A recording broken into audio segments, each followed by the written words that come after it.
Hello, everybody, and welcome to the show. We're very excited to be back for episode 4. And by we, I, of course, mean myself and my wonderful co-host, Jackie. How are you doing today, Jackie? I'm very good, Freya. Always great to be reunited with you on our weekly basis of bantering bonanza. I can't wait. Well, we didn't even have to wait a week, did we? Because we No, actually did a Red Bull Flick together on the weekend. How was that for you? that was fun. It was actually really interesting. It was my first chance to get to grips with the flick, and I thoroughly enjoyed it. I think we were both sort of blown away by the different styles of India, right? And it was actually really cool to see.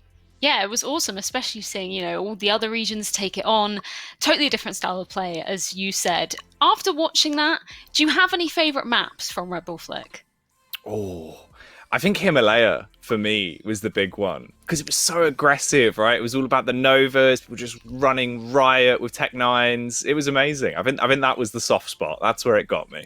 Yeah, 100%. I think Novas, as soon as you put them on a map, I am so down for it. I love the style of competition that brings. And also, in some awesome news for you, you're actually doing the CS Summit RMR, aren't you?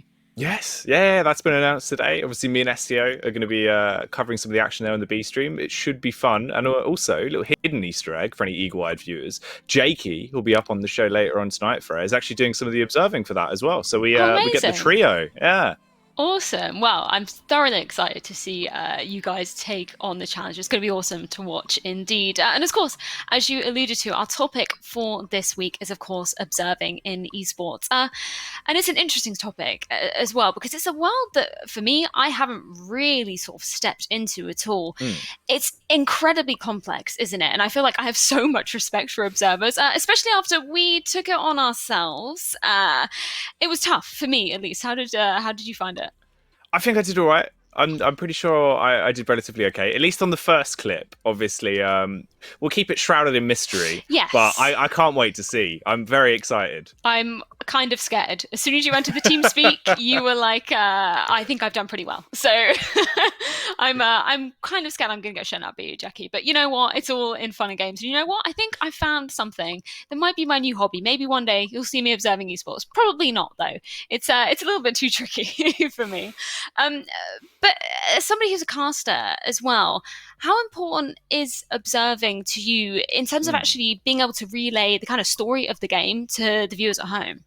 Oh, it's huge. Like, here's one of the really big underrated things that I think it was cool to see sort of how integral an observer is to a broadcast these days compared to obviously like years ago, right?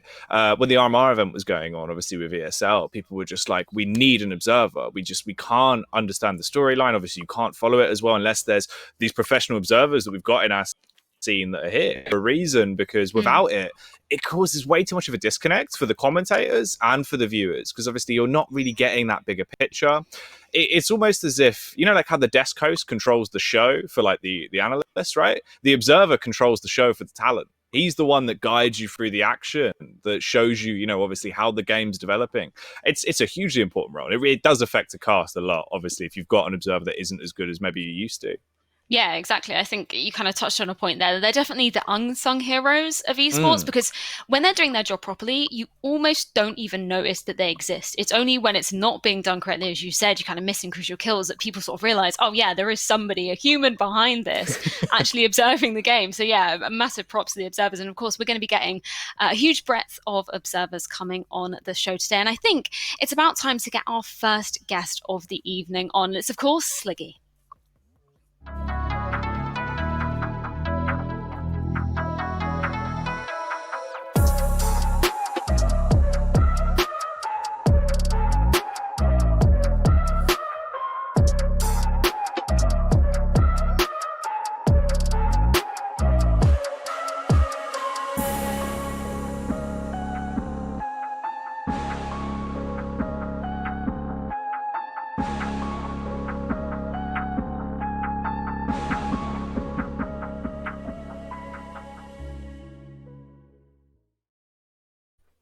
Sliggy, thank you so much for joining us on the show tonight. It's fantastic to get to speak to you again. How have you been keeping?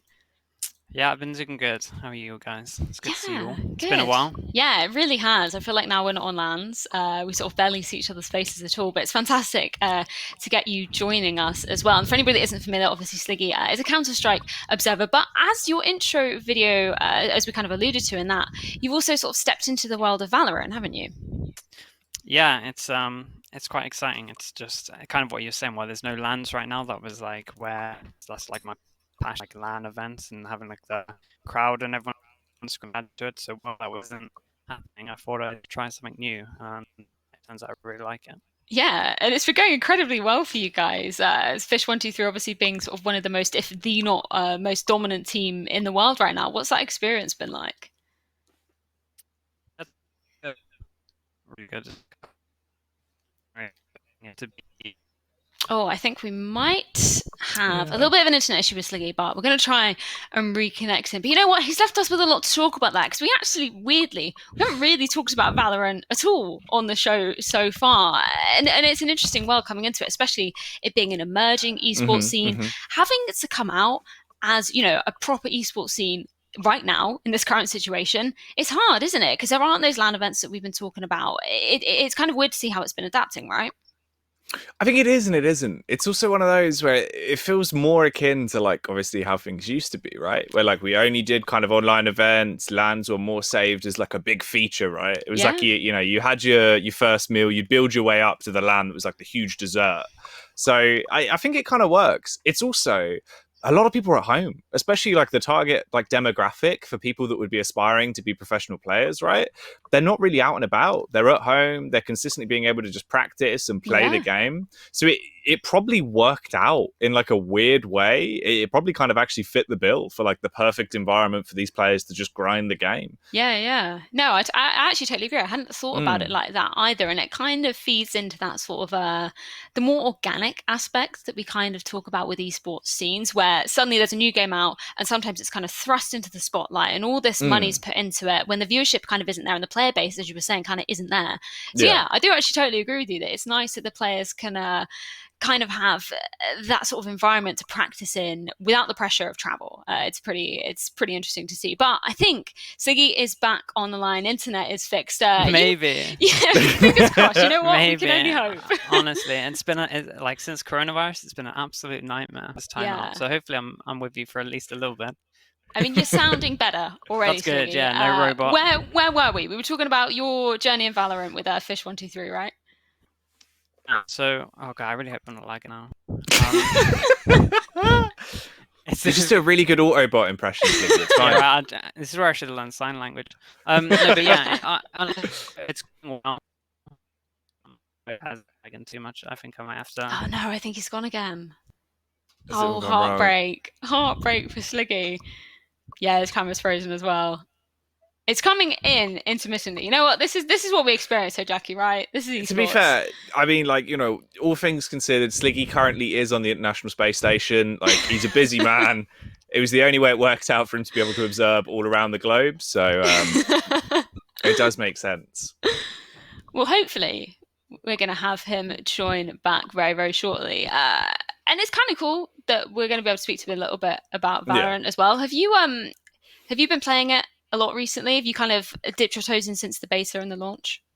I haven't played too much since launch. I feel like there's been quite a big disconnect of some of the people that were playing quite heavily in beta and then coming into launch, because obviously where ranked is absent. It makes sense, right? Because obviously, you know, it was a closed beta all in all. So you kind of want to let people ease their way in. You don't want to just drop rank straight away and not let anyone have a chance to get to grips with the game. But it feels like there's not much of a reason to really play it for me. Right now, it's like I've kind of done it all. I'm waiting to see until rank comes back, so there's like a drive to play it, because the only things they added was obviously that new map and then also the new champion, but both of them felt very, very broken. The map felt very overpowered towards the CT side, and the new champion just felt outright broken. Freya, she was far too much. She seems way too strong. Best champion in the game. Kind of happens sometimes when esports titles get those updates.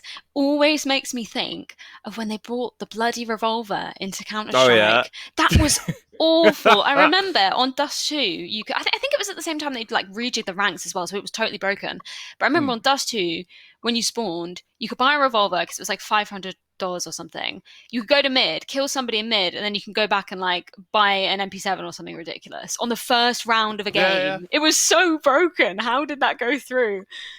Oh, dude, that gun was outrageous. It was literally as good as an AWP. I remember actually, like, the day it came out, for some reason, there's always been this weird, like, synergy of UK LAN events and CS getting a massive patch the day before. So we were at an ice series, like, even Jak3y was there. We were on a team at the time, right? And we were just playing, like, ESEA pugs with this revolver, just like a laser beam, just snap people at middle, and everyone's just dying. And we were just like, what is this? Like, why is this in the game? That was the weirdest time in Counter-Strike. Nuts. I think luckily I was actually away on a uni trip at that point, and it was when they rejigged the ranks and when all that update came out, and I was just watching it from afar, just like almost like blowing up the whole of Counter-Strike. I was like, I'm actually so glad that I'm not here right now. You didn't have to be there to deal with it. Just like, keep me away. Yeah. But no, Counter-Strike has always been, again, I always say it, but it's the game. It's the game that's ruined all other games for me, but in the best possible way, because I love it so much. Have you been playing a lot of CS recently, or have you kind of been branching out into any other games?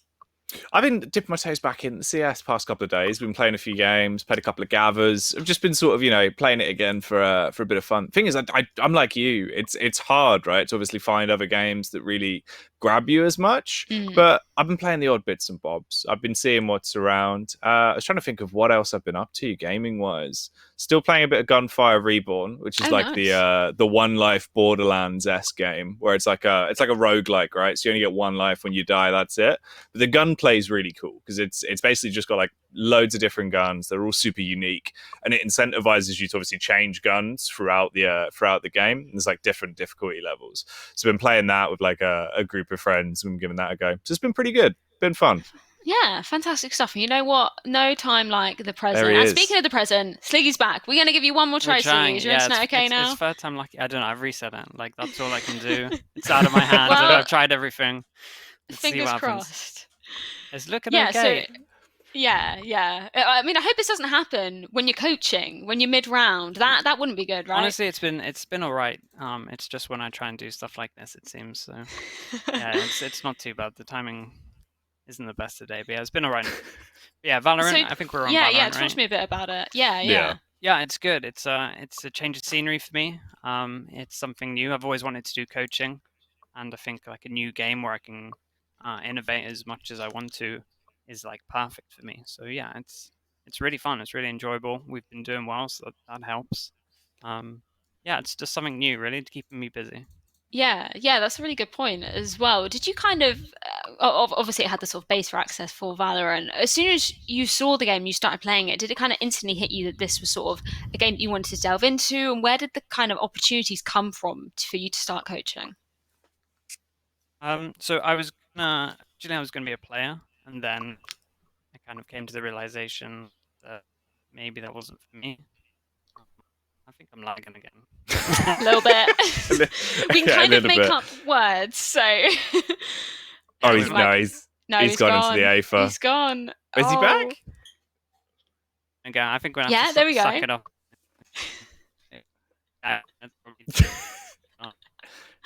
Oh, Connor.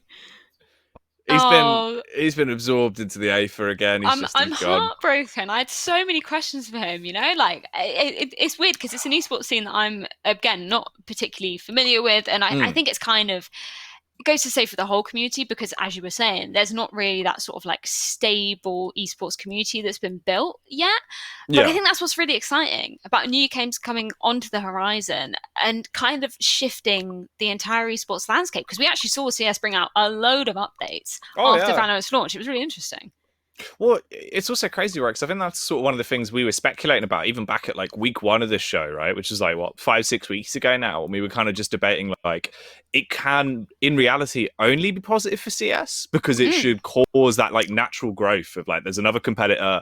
It's a title that is very similar to CS as well, right? It's not akin to like a Rainbow Six where there's enough differences that it's not really going to be like, we need to innovate to compete against this. Like there's enough that was different. Whereas Valorant, very similar, right? Like in every aspect. So it's like, if this game kicks off, we need to be able to bring this back to us, or at least show that CS is innovating in ways that doesn't take away from the core CS values. Yeah, it's definitely super interesting. Realised I've dropped jump ra into. there as well. Yeah. that's come out. Yeah. I love it. No, kind of speaking a little bit more about sort of other, obviously we're going to get observers from all sort of breadth of games coming on to this show tonight. We've got a Dota 2 observer, we've got a Rainbow Six observer, we've also got a PUBG observer as well, and we've got Jak3y coming up next, who also obviously observes Counter-Strike. But I think that's sort of something worth talking about before some of these guys come on, is that being an esports observer doesn't necessarily translate across games because they're so different, right? It takes a totally different set of skills in each game. Oh, absolutely. Like, it's vastly different. Obviously, you come from, like, say, PUBG, right? There's so much more downtime to it. It's a lot more of scouting because you've got so many different feeds. It's going to be way harder to have a cohesive story. In that sense, where maybe, like, you've got a CS observer that's quite skilled at, obviously, knowing the game and playing it for such a long time that you can look at the minimap and be like, okay, this encounter is probably going to be the first fight. Looks like DWEIF is probably going to take a pick with you up here. And know when to work that stuff in with cinematic stuff. Then you've got stuff like Overwatch, which is entirely different because there's just so much carnage going on at any given point. You have to either be on the right player or be on the right supporting hero or be on like an overview shot. So it's all different, right? That's like the one hard thing about observing is, although I suppose it's interchangeable in the sense that, like, if you can learn a game and you understand how to observe backstage, that will help you. It's got to be crazily different, surely. Yeah, it's incredible. I'm really excited to get to speak to sort of all the different guys about how they got into their titles and how how it kind of differs between each title as well. It's going to be super interesting. But without further ado, I think it's time to get our second guest of the night on the show, and it's of course Jak3y.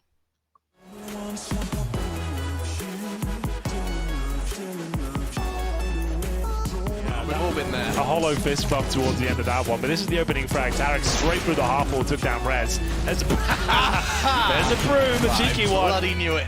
That's my boy. I appreciate you.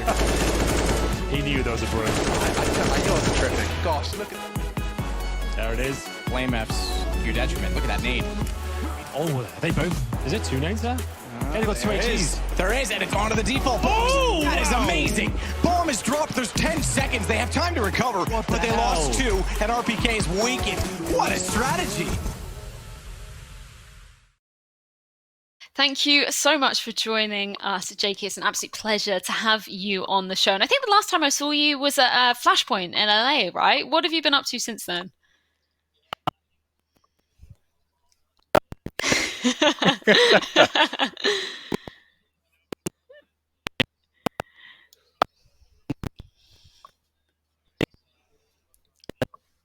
Oh, we're having some microphone issues. We've lost I think. Jake, yeah. Oh, you know what? I think tonight's not our night, is it, Jak3y? It's all gone wrong. Having a few issues, but you know what? We're fine because we got esports to it's talk all right. about. Yeah, We got each other, Freya. Like we got islands each in a other. stream. All right. As long as we maintain, we'll stay alive, and we'll get through this, and then eventually Exactly. we'll get Sliggy and Jak3y back, and everything will be smooth. Fingers crossed. You know what? I kind of want to segue away from esports just as we have this time. You know, production are busy. They can't tell me Go to on, stop let's talking do it. about this. I love your tie-dye t-shirt. Absolutely. Oh love yeah, it. Incredible. My cool shirts. Yeah, It's lovely. yeah. Fashion it does have the choices. Kool-Aid man just busting out there. There you go. It It's is a good shirt. amazing. It's very comfy, to be fair. It's quite nice. Have you had any you know that I love ASOS as well, and I did have a cheeky parcel arrive today as well. Oh, have you go had on. any clothes orders recently? Have you bought anything snazzy? I've got some bits on the way. There's some stuff Oh. currently in the metal birds in the sky. So we'll see. We'll see when it arrives. Maybe I can bust it out. But yeah, there's some treats coming. Little fashion show. Love Mhm, it. mhm. Absolutely love it. Hopefully we'll be able to get Jak3y back on very, very shortly. I think what we're going to be talking about sort of Counter-Strike in general as well, and that kind of observing aspect of it. It's interesting. When I was researching for this show, obviously we've got different kind of guys coming on from different games. And it's actually sort of thrown me back to a couple of conversations I've had with Connor, mainly at the Face It Minors and Major, because that was my sort of first time that I was exposed to sort of behind the behind the scenes workings of a Counter-Strike event, because that's literally how I would get to interview the players. We had obviously the talent green room, and then you'd walk through the production gallery and then down some stairs, and then you get to the sort of main arena that you'd see on stream. So it was really interesting to sort of walk past him and see him in this zone, just completely zoned off from everybody else. And you'll know this as well as I do. Production galleries at esports events, they are hectic, right? Everybody's talking. There's so much going on. I was just amazed at how focused he could stay on a game with so much going on around him. It was incredible. And I think Smooya actually joined him a few times, just sort of in awe of his observing. Oh, dude, it is interesting, right? Like, especially with Sliggy, because he's always doing that like seating position that he does, where his legs are tucked under him. Yes. It's like doing the Sliggy. Literally, I adopted that. I most of the time when I play games now. It's incredibly uncomfortable after a while, but it's just become a habit. And he is there, just honed in, just ready for the action. He absolutely loves it. It's awesome. It's really awesome to watch, and it's so cool. I think that's what I've really valued about like being part of the sort of alongside doing sort of on-camera talent stuff, being part of the sort of backstage element of Face It as well. It's so cool to see how everything interconnects together. I actually had, I think it was at the minors on like a really long day. We had like some 15, 16-hour days, just because of how close some of the games were. It was nuts. But the director, Niklas, he asked me, he was like, hey, do you want to just try some vision mixing, like just for a round in this game? And I was like, hell yeah. And it was awesome. It was really cool. And it made me really value the job as well. Because I think you'll probably echo this as well. Sometimes when you see a certain round and a certain result go a team's way, sometimes you actually want to see the reactions of the losers, right? Because sometimes that's actually more telling of their sort of face cams. Sometimes that's more telling than the winners, right? Yeah, I think there is certain moments, because obviously it depends on the round, right? Yes. But if there's a round where it's like you can tell storyline wise that like something's gone wrong and there is going to be the smell of tilt in the air for that team, then if you can capture that and you can see the emotion, it's worth doing. Because I think that's one of the big things, right? It's like as long as you can see the emotion of the players, that's what tells the biggest impact, right? You know, like if for some reason Glaive's got that frustrated, he's going to slam the desk. That's a big moment. Yeah. It's like, this needs to be seen. Yeah, I think it was DWEIF who like actually hit a monitor at the major. And I think we got it on one of the sort of down cams panning down all the team. That was pretty cool. That was pretty cool. And I'm actually really glad that we don't get to speak to Sliggy, because there were so many sort of interesting things that I kind of wanted to speak to him about. And one of those things he was sort of talking about was the flyovers of the map as well, because we're sort of talking about this third-person perspective of observing. And it's really key, not just to show the first-person perspectives, right? Oh, yeah. There's so Jake's much. back. There we go. This man knows an awful lot about those cinematic camera angles as well. Exactly. Jake, I believe you actually invented... It's true. It's true. You know, up the slide, down the ladder, swing, up, back. Easy. Incredible. He's a walking playground. Yeah. Amazing stuff. Something that I kind of want to start off a little bit more linear for you, Jakey, because I'm not actually too familiar with your into esports overall. How did you initially kind of get into this industry? Yeah, I mean, it's a weird one. It's a bit of a blur for myself, so not sure how accurate I'll be. Jackie probably knows more than me, but I think I just started when I started playing CS at the end of, I want to say 2013, 2014. I can distinctly remember watching IEM Katowice finals with VP versus NIP and just being so hooked on that game that I was just like, this is just all I want to do, and just play CS. And I was awful at the game. I think I ranked Silver Elite as my first rank, and it was just awful. I'm flashing myself, just can't shoot anybody. But, 7,000 hours later, here I am, and somehow I'm observing games. But, yeah, I mean, I did try playing in teams for a bit. Did reasonably okay, I'd say, in the UK scene before I moved on to coaching Team Endpoint. And again, I think we did okay under the circumstances. That was a interesting experience, living in a team house and really sort of going on the whole esports roller coaster. And that was a fun story to tell people. And then, yeah, I think I was just starting my third year of university, and I'd done a couple of observing gigs for ESL UK. And it was sort of at a turning point where I really wasn't enjoying myself. And I was like, I could just see how far I can get with observing. And if it doesn't work out, I can always fall back on something. And yeah, 2019 just sort of exploded for me and went really well. That's awesome, because I kind of want to pick up on the sort of UK aspect of Counter-Strike, because it's something that's sort of a really interesting topic, and unfortunately we couldn't speak to Sliggy about it as well. But how's it kind of changed since your time? Obviously you were saying you were in the team house with everybody. Are you kind of happy to see how it's evolved since, and sort of how Endpoint have done as a team? Am I happy? Absolutely not. Endpoint, they're completely the exception. They're doing fantastically well, and I'm really happy to see those guys doing well. The rest of the scene, to me, is almost like non-existent anymore. We had Vexed under Endpoint, who have just split apart, so now we've just got a few decent players just scattered across EU teams. So there's just really not much of a building block of a scene for the UK anymore. So you look at Endpoint, and if they were ever to replace a player, they're never going to really look at the UK scene. They'll just pick up an EU player. And I mean, with Valorant coming out, you see all these players just being like, oh, I've tried with CS and I'm going to give up. Whereas, in my opinion, most of these guys saying that, they never really pushed themselves to like 100%. And everyone was sort of just comfortable where they were with ESL UK doing their premierships. And there was a couple of UK events that just everyone got very complacent and never really tried to challenge EU teams, in my opinion. Yeah. No, that is right. That's kind of like the big problem with it. I completely agree with everything that was said there. Like that is the shame about the UK scene. For there was so much potential, and now it feels like it is only Endpoint. Although it's amazing to see how well they've succeeded, obviously it comes to a point where it's like, what happens if something goes wrong with that team? Will there be any UK scene left at that point? Yeah, it's definitely an interesting question to pose, indeed. Kind of talking about your sort of role as an observer as well, can you kind of remember the first time that you observed a game? What was that like? Oof. I want to say it was just ESL UK, or it might even be a Pro League game that Matya just asked me, one of the ESL admins who normally does the observing, or was doing the observing, and I'm sure he won't mind me saying he was pretty terrible at it. So he asked me to fill in one day, and I don't know, I got there and it was a bit not overwhelming. I was just like, why do they want me? How do they even know if I'll do a good job? Maybe I'll just look at the floor the whole game and still get paid. But yeah, I mean, I definitely got a bit nervous before the game, but once I got into it, I was sort of enjoying myself, and yeah.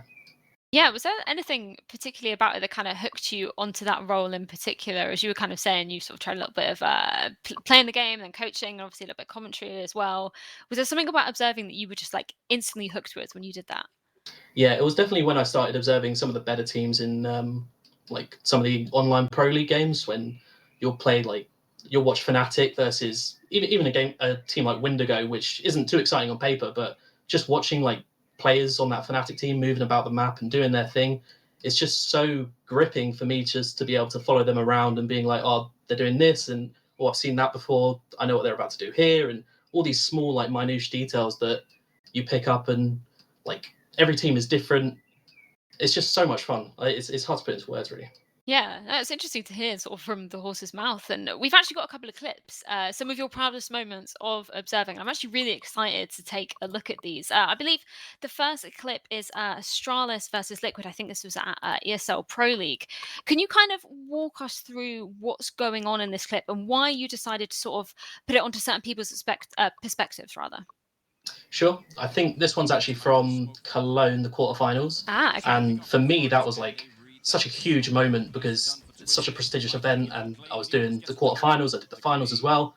It was just so exciting. And for this clip, it was just like, I just remember this map so vividly because it went so fast for me that I just felt like I was in flow state for the entire game. And that clip especially, like, got the entry onto site, and then I see glaive in the corner of my eye, whip up connector. As soon as he kills the guys planting, does damage to the other guys, I see him whip out his nade, and I'm like, well, I've got the perfect angle for this. Know exactly where it's going, and boom. And, Moses casts it perfectly as well, and it's just like, it was just such a great moment for me to feel like doing that in front of 10,000 people or whatever the Cologne stadium fits, and just hearing them go off, like, even through my noise-cancelling headphones, was just so exciting, yeah. That is awesome. It's something that me and Jak3y were talking about beforehand, was those sort of third-person perspective angles. Is there kind of anything that you were kind of talking about when you saw glaive have that nade? Is that a moment for you when you sort of see utility usage? Is it important for you to kind of show the bigger picture rather than from just one player's perspective? Yeah, absolutely. I mean, I've always got my eye out on just the sidebars, looking at who's pulling out what sort of nade, and just always keeping my head ready for like double nades and single nades. And But yeah, for something like that, those are the most cinematic like moments of the game, in my opinion, when you can just see the ragdoll go flying and you can watch the whole grenade trajectory. Just, it's beautiful. Yeah, it really is. I think we've got one more clip, which also features Team Liquid, but I believe G2 as well. What's going on in this one? Yeah, I mean, this was an insane game as well. This was ESL Pro League Finals, I believe, and best of 5 grand finals. It's a classic Inferno game, really, going right down to the wire. And for me, it was just fortunate that it was essentially the perfect round, in my opinion, from an observer's point of view. You get, I think I actually get every single kill from everyone's POV somehow. Nice. And it was like, just watching Kenny here, I could see as soon as he starts moving up from CT, he's going to try and make a play. So I'm just keeping it on him. I think he peeks in, gets 1 kill, and then not straight away, he gets punished by a Liege at some point once they do start execing. And here we go. Oh no, it's this bit where he re-aggresses here, where I'm just like, I know it's coming in. It's Kenny, he's making a play. Exactly.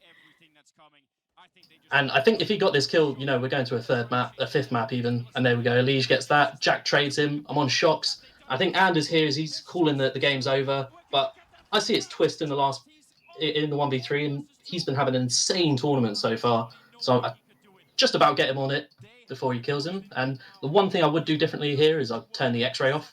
But other than that, it's just such a sick round. And That's I just awesome. remember the adrenaline from that game. I got up and I think it went on for another 50 minutes of overtime after that game. And I was just completely drained after that game, but it was so much fun. That's incredible. Yeah, to be able to capture all of those kills. And I always feel like it's sort of, you have to preempt so much going on. How do you kind of learn that as an observer? Is it sort of from being in the game and being able to sort of learn more about these players? Or is it something that you kind of just pick up over time, as you observe more games?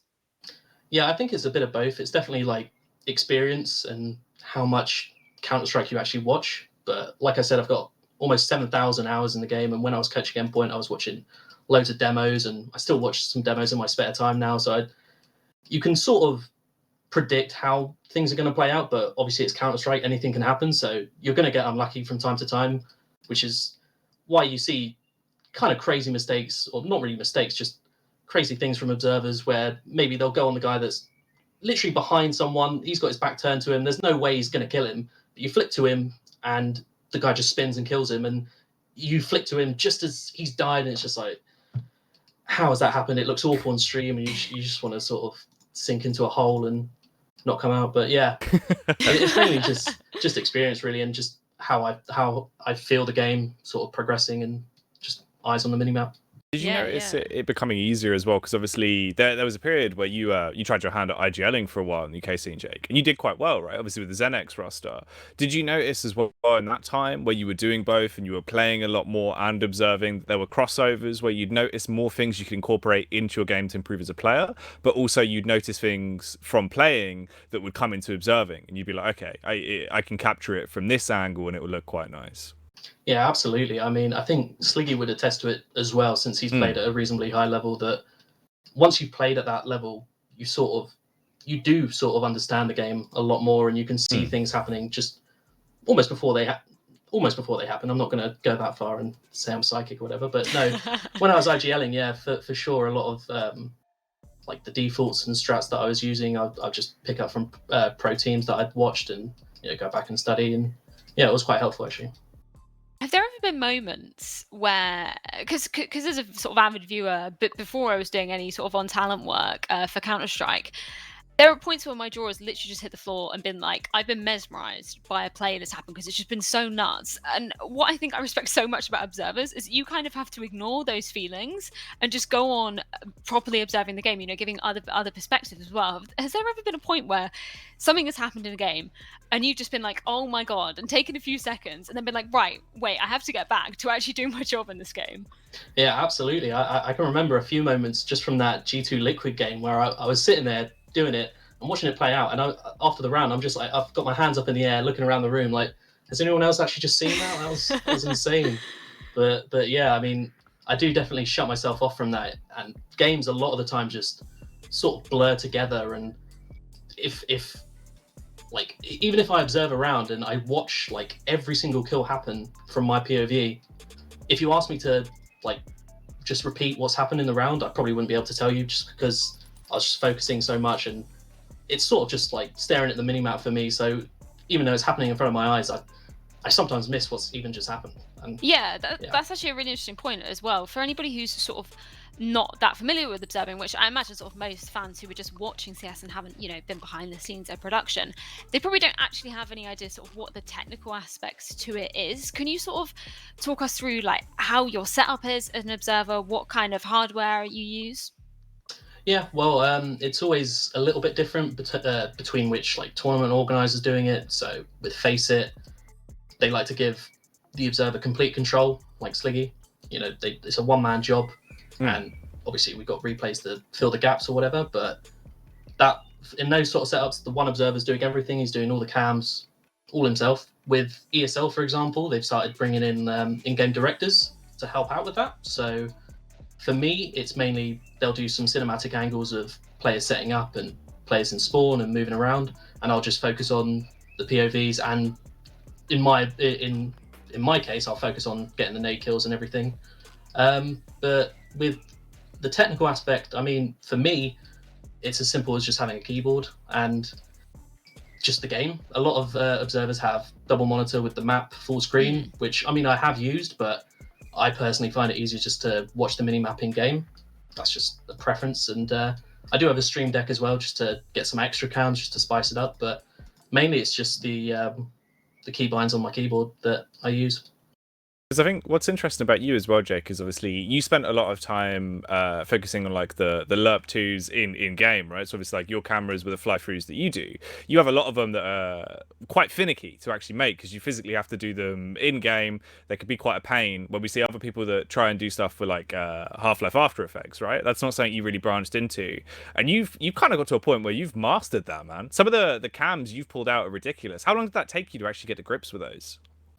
Well, thank you. I don't know if I'd go that far myself, but I'm a big fan of them. I'm a big fan. Yeah, no, they're No, really I like cool. it. I like it. Well, I mean, I think that all started when I was doing my first batch of online Pro League groups, where I was there in Leicester for like 3 weeks or something crazy, where it was just nothing but observing that whole time. And I had a few basic cams that I think they had set me up with beforehand, but since I had so much time on my hands, I just played around with it, see what I could do. And after I got all my map configs together, I just had so much time observing that it all just sort of filtered into my brain, where I learned all my keybinds for every single map, where I can jump on a map right now and sort of float around the map without having to look at anything. I used to have pieces of paper telling me which cams were what, and obviously that's going to be hard when you're observing and you're like, oh, I want to go to an A site overview, and you're looking down your paper like F4, I think. Yeah, okay. oh, everyone's dead. Okay, but yeah, it was just sort of fun roaming around the map, trying to pick out those angles. I'd whip out my media B and A levels, get that cinematography going, and it was fun.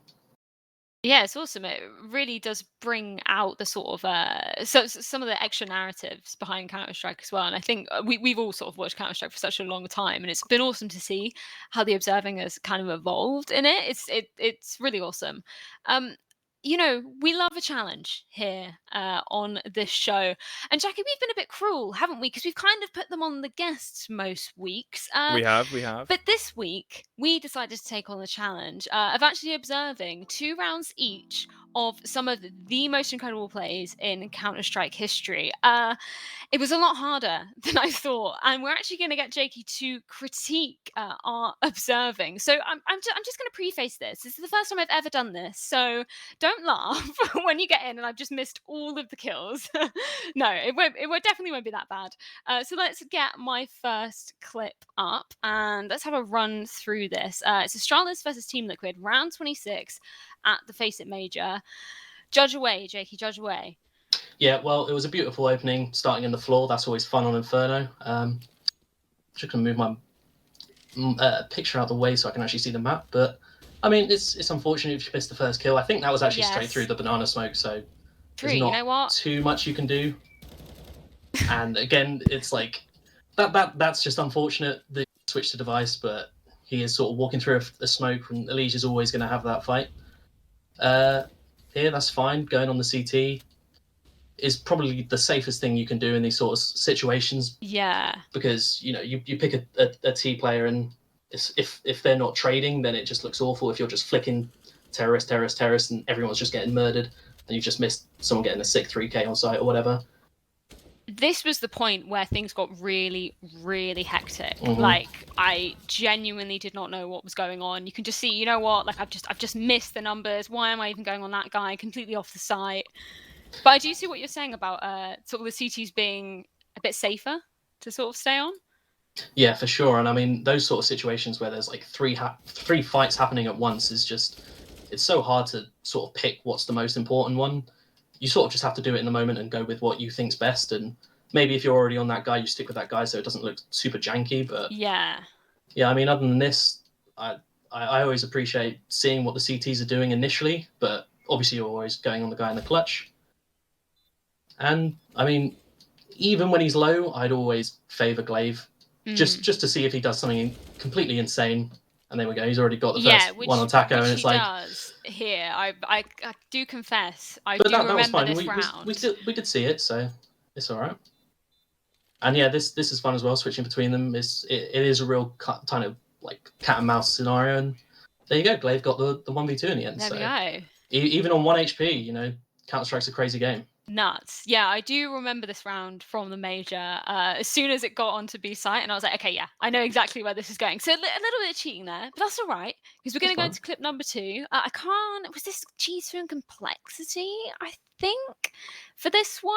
I think it was, right? Yes, yeah, G2 and Complexity. Let's take a look at the second clip as well. But I think, as you could see, I get a little bit more used to it as you go in, and as the players kind of disperse as well, some of them are killed off. Because what I found so hard was looking at the minimap. Like when you said that you just look at the minimap and you don't have another big map generally, that really surprised me, because as soon as some of the players, you know, their numbers are going over each other, I was just like, that could be number 8 under like number 0, and you just would have no idea. So yeah, massive props. I mean, for sure. And also I have to shout out Faceit and ESL for both their HUDs and minimaps, because that just made my life so much easier. I mean, even ignoring the fact that you get to see like nades and where they're landing and everything on the minimap, just like the size of the player numbers and the way they interact, like they stack on top of each other. So if players are boosting, the guy boosting is always going to show up on the minimap, well, in theory. And it's just so much easier than the default HUD. So I'm not too surprised that you're having issues with that. Yeah. How did you find it, Jackie? And unfortunately, we don't have your clips because we're having some internet issues all over the shop today, aren't we? We are attempting to. Reese has given me a potential solution to it, so I'm trying to work some magic backstage on it. Just play it on your phone, hold it up to the camera. Well, see, that was my suggestion. I said, can I just record my monitor? Because it's there. The files are on my PC. Like, if people are acceptable with a low budget edition, and you wouldn't take points off me for that, Jake, I reckon that is always the backup option. No, I respect that. that. Yeah, you know what? Respect the grind. We're going to go into clip number 2 anyway, as we wait for that magic to be worked. This is G2 versus Complexity. So let's have a look at this clip. This was the second one I did. So a little bit more speedy, but not really that speedy. Oh god, I didn't even cut when I was taken off the UI. I just hope we watched the entire tactical pause here, you know. We let it all run through. I got it. There we go. Right. Yeah, I never really know what to do in warm-ups, you know. Oh, there's a floor again. Ooh. Yeah, no spawn cam, so I mean, I guess the entire audience is just bored out of their minds at home. That's what I've been Looking told. at their knives, you know. Yeah, that's always Checking out They the won't be able to skins. focus. Oh, this is an old school game. I like it. Yeah. It wasn't until the final moments that I knew what this was either. But yeah, I found this a lot more tricky. I didn't actually really look at the players and the numbers that corresponded with them.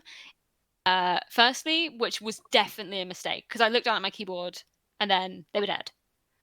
Yeah, for sure. I mean, that is also something that I always do before, like, especially big games, but pretty much just all my games, where in the warm-up, I'll just say to myself, or just press each key individually of every player from 1 to 10 and just say it in my head, like, who's who. So 1 Smiths, 2 Kenny, 3 Body, and I'll just do that like 5 or 10 times or whatever until it's sort of ingrained in my head. So during the game, if I see someone's name flash up on the kill feed, I'll just instantly flick to who that was, and it seems to be a good trick for me. And Yeah, that's actually really smart. I'm I mean, surprised so Dev far- didn't get that kill.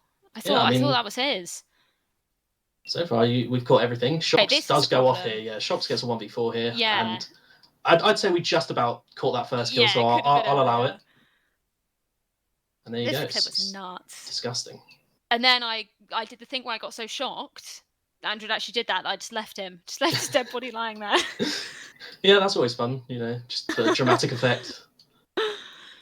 Yeah. No, you know But no, what? that was fun. I don't Not see the anything wrong with worst that. attempt.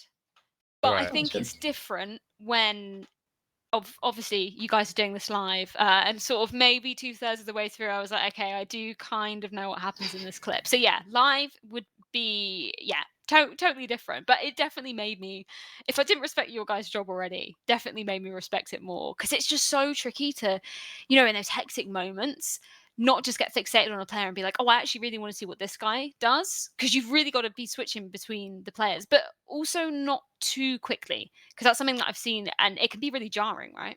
Oh, for sure. Like, I've seen some games and they're just flicking between everyone, and you're like, the viewers at home just have absolutely no idea what's going on. It's giving everyone a headache, and yeah, it's just, you've just got to pick someone and not 100% just believe in him, but just be calm when you're observing. Don't get bogged down on having to catch every single fight that you have to, and just make it watchable basically for people.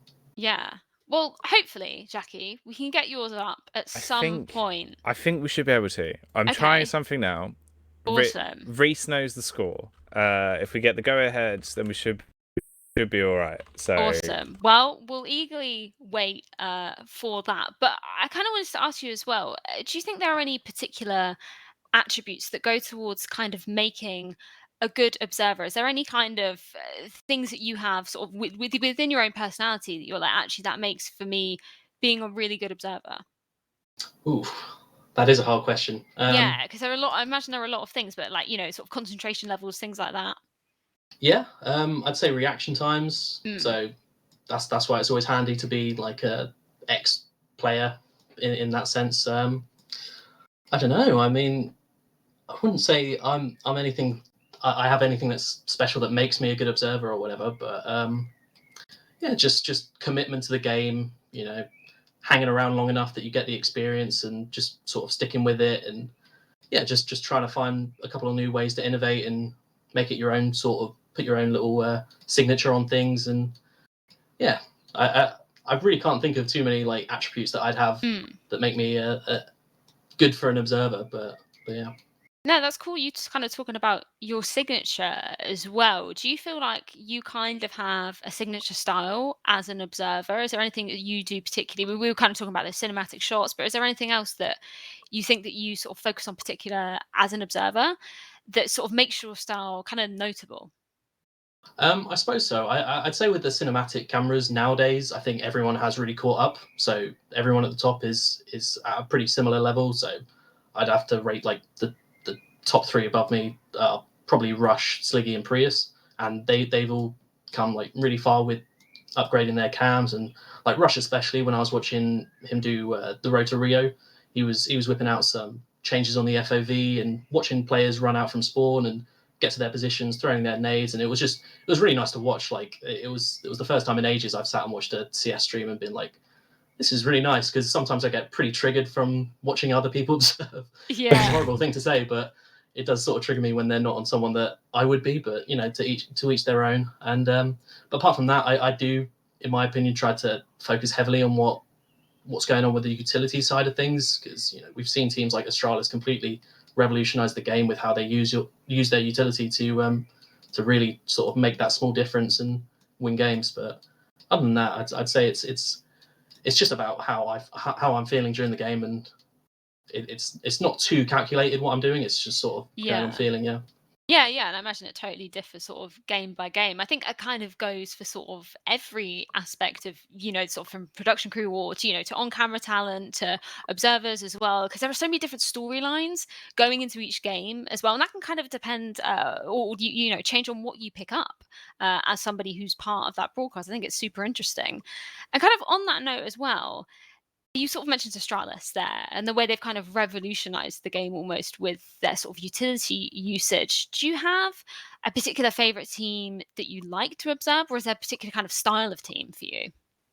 I'd say it sort of varies. So when looking back at just recently Road to Rio, I can't even remember who Astralis were playing, but they were playing someone, and it was just such a fun game to watch on. I think it was Dust 2, where they were just using their utility to just perfectly the entire game. I think there was one round on A site where they used about 3 or 4 Molotovs from CT just to deny the plant for about 45 seconds, and it was just like incredible to watch. Just see the other team scrambling to find out what to do. But then I'd say I love watching teams like Fnatic.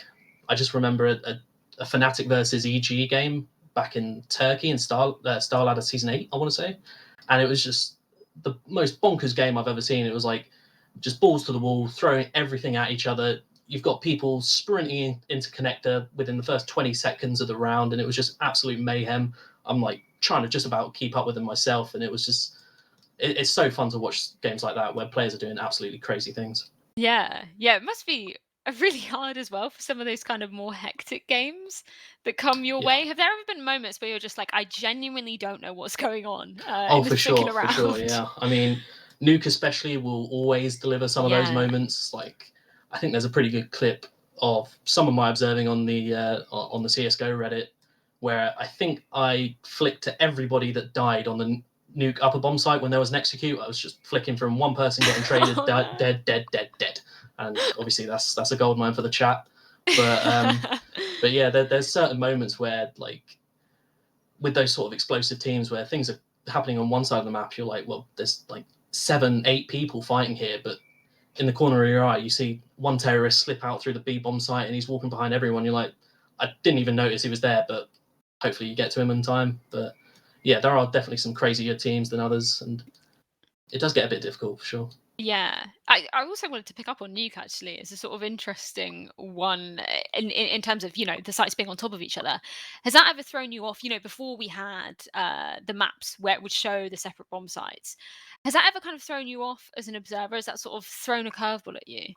Yeah, I mean, absolutely. It's sort of like unplayable in the observer like seat sometimes, because the way the default HUD works, it's pretty unreadable if there's like someone on the A site and on the B site completely on top of each other or whatever. And it sort of just blows your mind. Is he actually lower? Is he on top? So those are the times where you're going to see people flick between players, and, you know, it looks like this guy's he's got an easy fight on him, but he's on the lower bomb site and he's walked out hut, so they're nowhere near each other. But yeah, Nuke is a tricky one for sure. It is a very interesting map. Not my favorite. Don't know about you, Jackie. You a fan of Nuke? I love a bit of Nuke. I do enjoy a good bit of Nuke. Unfortunately, it's all gone wrong in the clip department. It's all melted down. I tried my hardest. Me and Reese had a back and forth. We attempted to get things working, but it's not there. You can imagine that I did quite well, though. I was going to say, how would you rate yourself, Jack? I think I did all right. I got the opening pick on device. Nice. I got all the kills on the first clip.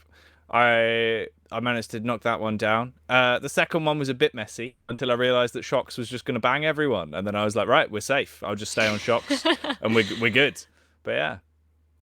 Yeah, it was very interesting to take to the seat. Again, it's a role that I've always said is, you know, the unsung hero of the broadcast. But to actually have some first-hand experience doing it myself made me respect it 10 times more. It's awesome to be able to actually, like, you know, have a chance to do it. We've been talking a lot about Counter-Strike, but I think it's time to get our third guest of the show, and it's of course PUBG observer Ansvar. My name is Emil, also known as Ansvar. I work as the in-game director or head observer during the Face It Global Summit. So it's 2 versus 4. Good, going for number 4 in 3, 2. The RCR pushing. I can take Rogi and Rusty Zera. I'm pretty much the one that decides what goes out, when does it go out, how does it go out. And then on top of that, I have 6 observers, as well as a map stream. We have one guy that is a designated overview. He's supposed to give us the cinematic shots, while the rest of them are kind of fluid. They're there basically to catch as much of the action and spread out as good as possible. So if we don't catch it live, we want it as a replay. The hardest part with observing would be the decision making on what to show, when to show it, and also you have the fact that people need to be there before it happens. You have to kind of predict what ridge will they pass, what house will they be shot from. Yeah, can we get that intersection, somebody? Up by... Yeah, I got it. I'm on Vard right now. I got it. I'm on Vard. Wow. He might stop. Go He's for stopping. Number 1. Action on me. Going for number 5. Yeah, I'm on you. Yeah, got it, number 5. Good start, lads. Good first game, good first game. To have you on the show, Ansvar.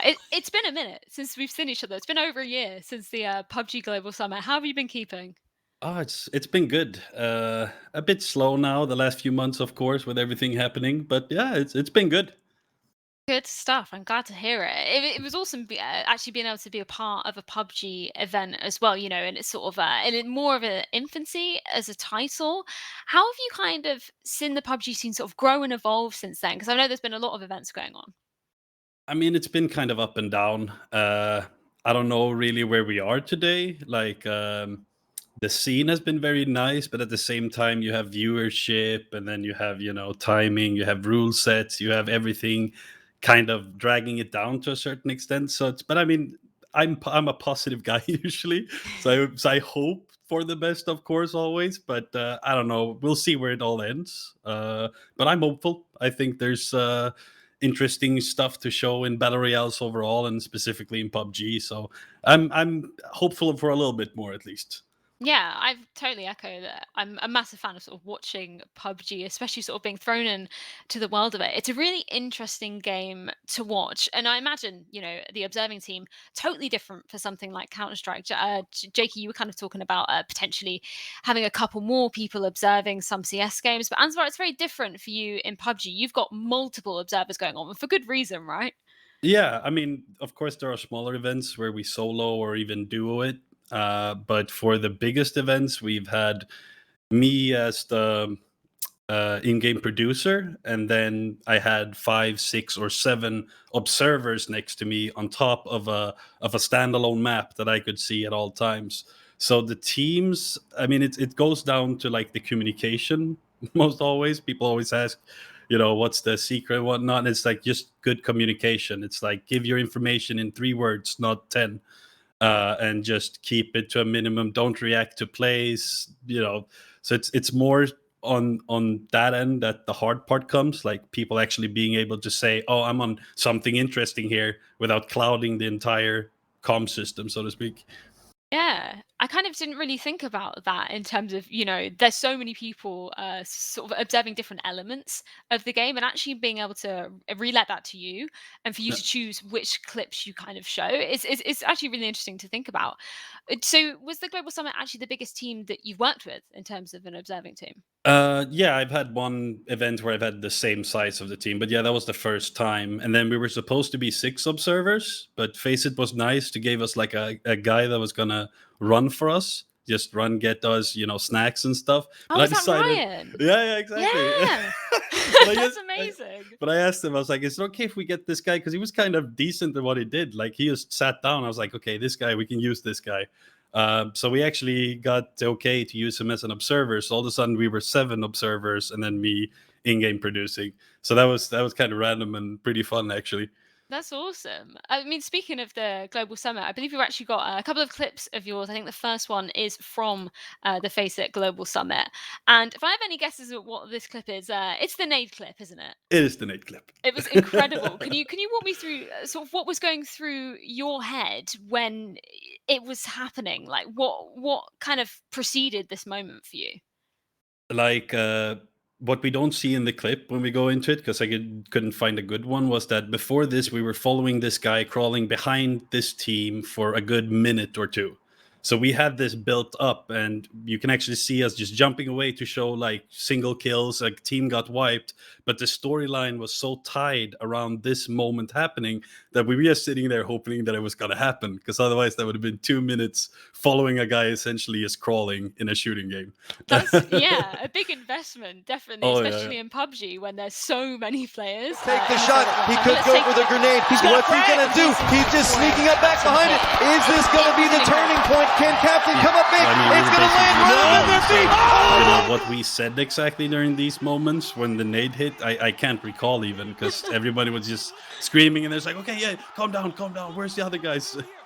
But yeah, this is I remember this still, and I've always thought funny because everybody calls it a quad kill. But if you look at the clip, it's a triple kill, and he finishes off with an M4. So I've always just waited, and then I correct people about it. So like, no, it was a triple nade. What was your kind of thought process as well as an observer, as we were sort of speaking about to Jakey earlier, sort of going to this third person perspective? Did you kind of know as soon as he threw that nade that was it? That was your point to change the shot? Yeah, like basically we saw him, and as he started cooking, we tried to get somebody to give an overview. I'm not super happy. I would have liked the overview to be a little bit closer, maybe even have him and the trajectory in the background. If I got to like direct it today offline. Where was I? Oh, we were just talking about the changing of the camera angle. Oh, to yeah, be yeah. That third So person, basically, yeah. So I think I had 3 cameras that was going for the same shot, and I just had to go for one of them.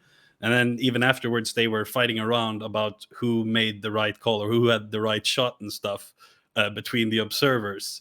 But yeah, I mean, it was kind of chaotic. I just remember like having 3 different POVs and kind of just going for the first one due to him actually throwing the nade before we got that other overview up.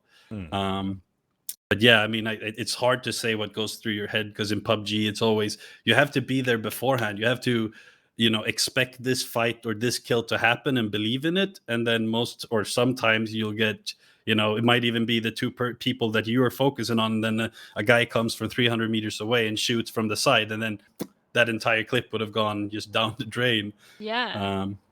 Yeah, there's a lot of sort of different elements that can come into play with PUBG. I also wanted to ask you, Jake, as somebody who's mainly into Counter-Strike, what do you kind of make of sort of PUBG overall? Do you think it would be something that would be really difficult for you to sort of jump in and observe? Yeah, absolutely. For the first time, it would be pretty daunting. I remember right at the start of PUBG, like when they first started doing esports events, I think they hadn't even had like a full team for observers, and it was a bit of a mess, like trying to watch it. And since then, I haven't really watched too many streams. I have caught the odd glimpse, and it's way better now. But personally, I feel like Battle Royale games are always going to be so hard to show off as an esport. Yeah. And whatever you do, it's always going to be difficult. But I think they found a pretty damn good solution. And like Ansvar said, communication is always going to be key. And for a team that have only done it for however many months, years at this point, I can't actually remember how long PUBG's been out, but they're only going to get better with time. And if it does become something that lasts for 10 years plus or something, you can expect them to be an absolute unit, well-oiled machine, and you'll see improvements. Yeah, for sure. I think that's actually a really interesting point of sort of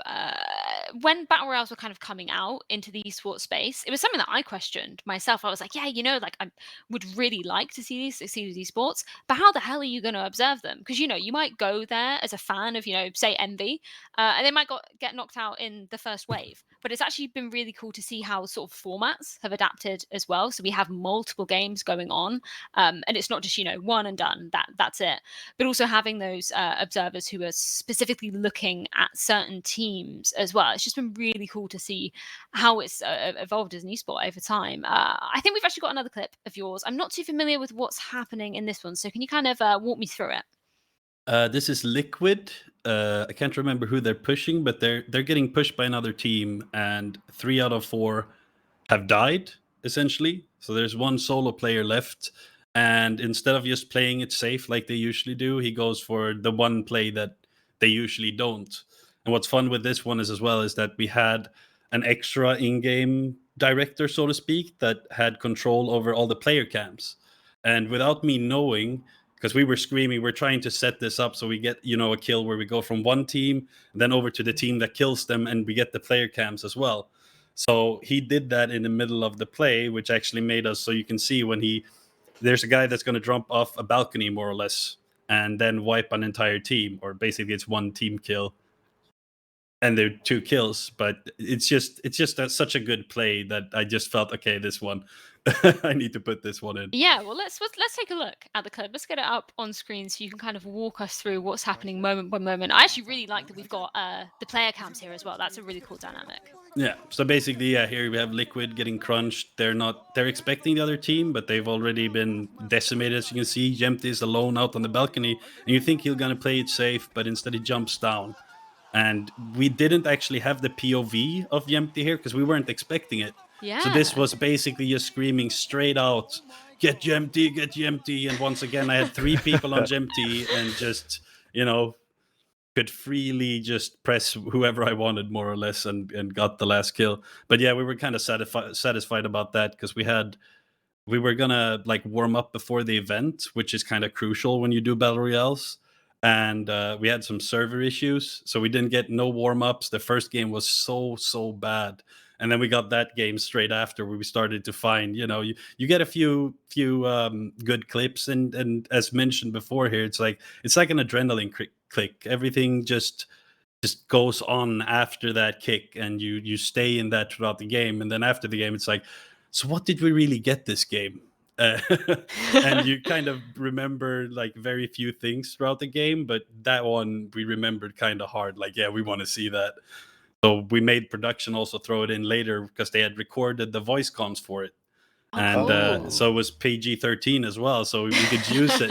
So it was absolutely fantastic to have that as well. And then they even clipped in when the other team reacted to it because they were not ready, and you just hear a guy, oh no, and he goes down, and then the lights go out. Oh, so good. Oh. That's amazing.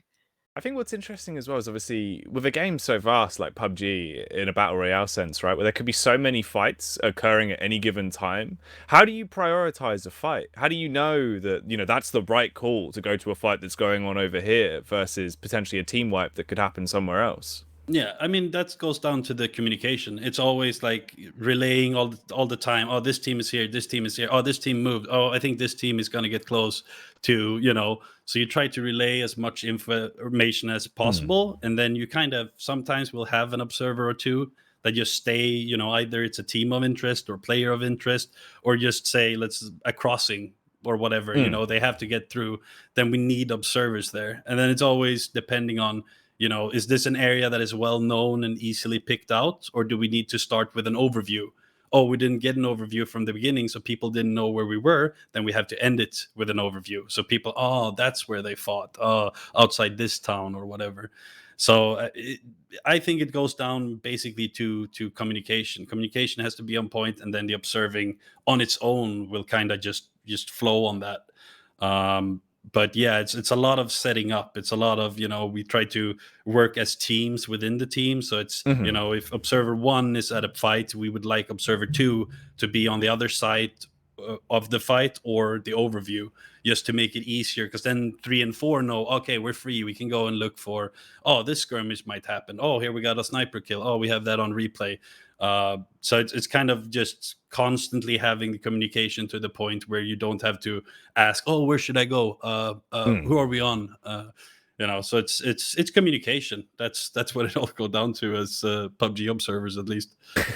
Yeah, that makes sense. It makes a lot of sense, right? Especially with such a big team, and as you were saying, so many things kind of going on in the game as well. And it's interesting you mentioned sort of about the rehearsal time. You said that you didn't actually have a rehearsal day for that particular event. We had, but there were some technical issues that made so everything got postponed for us. So we were sitting there the entire day without anything real, Scribble.io or something. I can't recall what we did. Playing some yeah, exactly. Just, killing the time in between. And then I was like, it's 11 o'clock. You have to go out now. It's like, but we're supposed, no, forget about it. Just go in tomorrow. It's like, okay, yeah, whatever. So we just had to take it that time. But most of the time we get practice games. And I mean, it feels like most TOs are even harder on, getting rehearsals in, even for observers, than the observers ourselves are. Like, we're kind of like, yeah, if we can, that would be very good, but we don't like to just press the issue, but it's more if PUBG Corp wants it, or if ESL or Face It or whatever. And I mean, I can say straight out, if any TO would be listening to this, just push them into rehearsals, because even if they don't seem happy at that hour, they will be very happy the next day, or when they're actually going live, because it's such a difference from just sitting there being stale. You know, it takes a couple of minutes to get into it.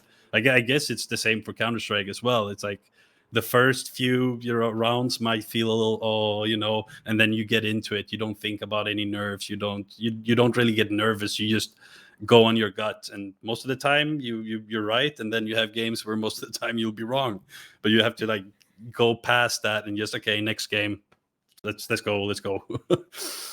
Yeah, it's an interesting point. I kind of wanted to reflect that onto you, Jake. Is there sort of do you kind of use rehearsal days as an observer in Counter-Strike? Is that sort of something you would do, sort of watching team scrims, or is it sort of more pre-preparation than that, perhaps at home before you're going to an event? Yeah, I mean, I'd say definitely when I first started out, I'd always like to load up a demo and just make sure I'm on point, and one that I haven't seen before, obviously, and just sort of get a bit more comfortable myself. Nowadays, I can't remember the last time I brought up a demo before a game or anything. Mainly the rehearsals are making sure everything's working with the HUD, and everything's sound on that point, and checking all the technical aspects.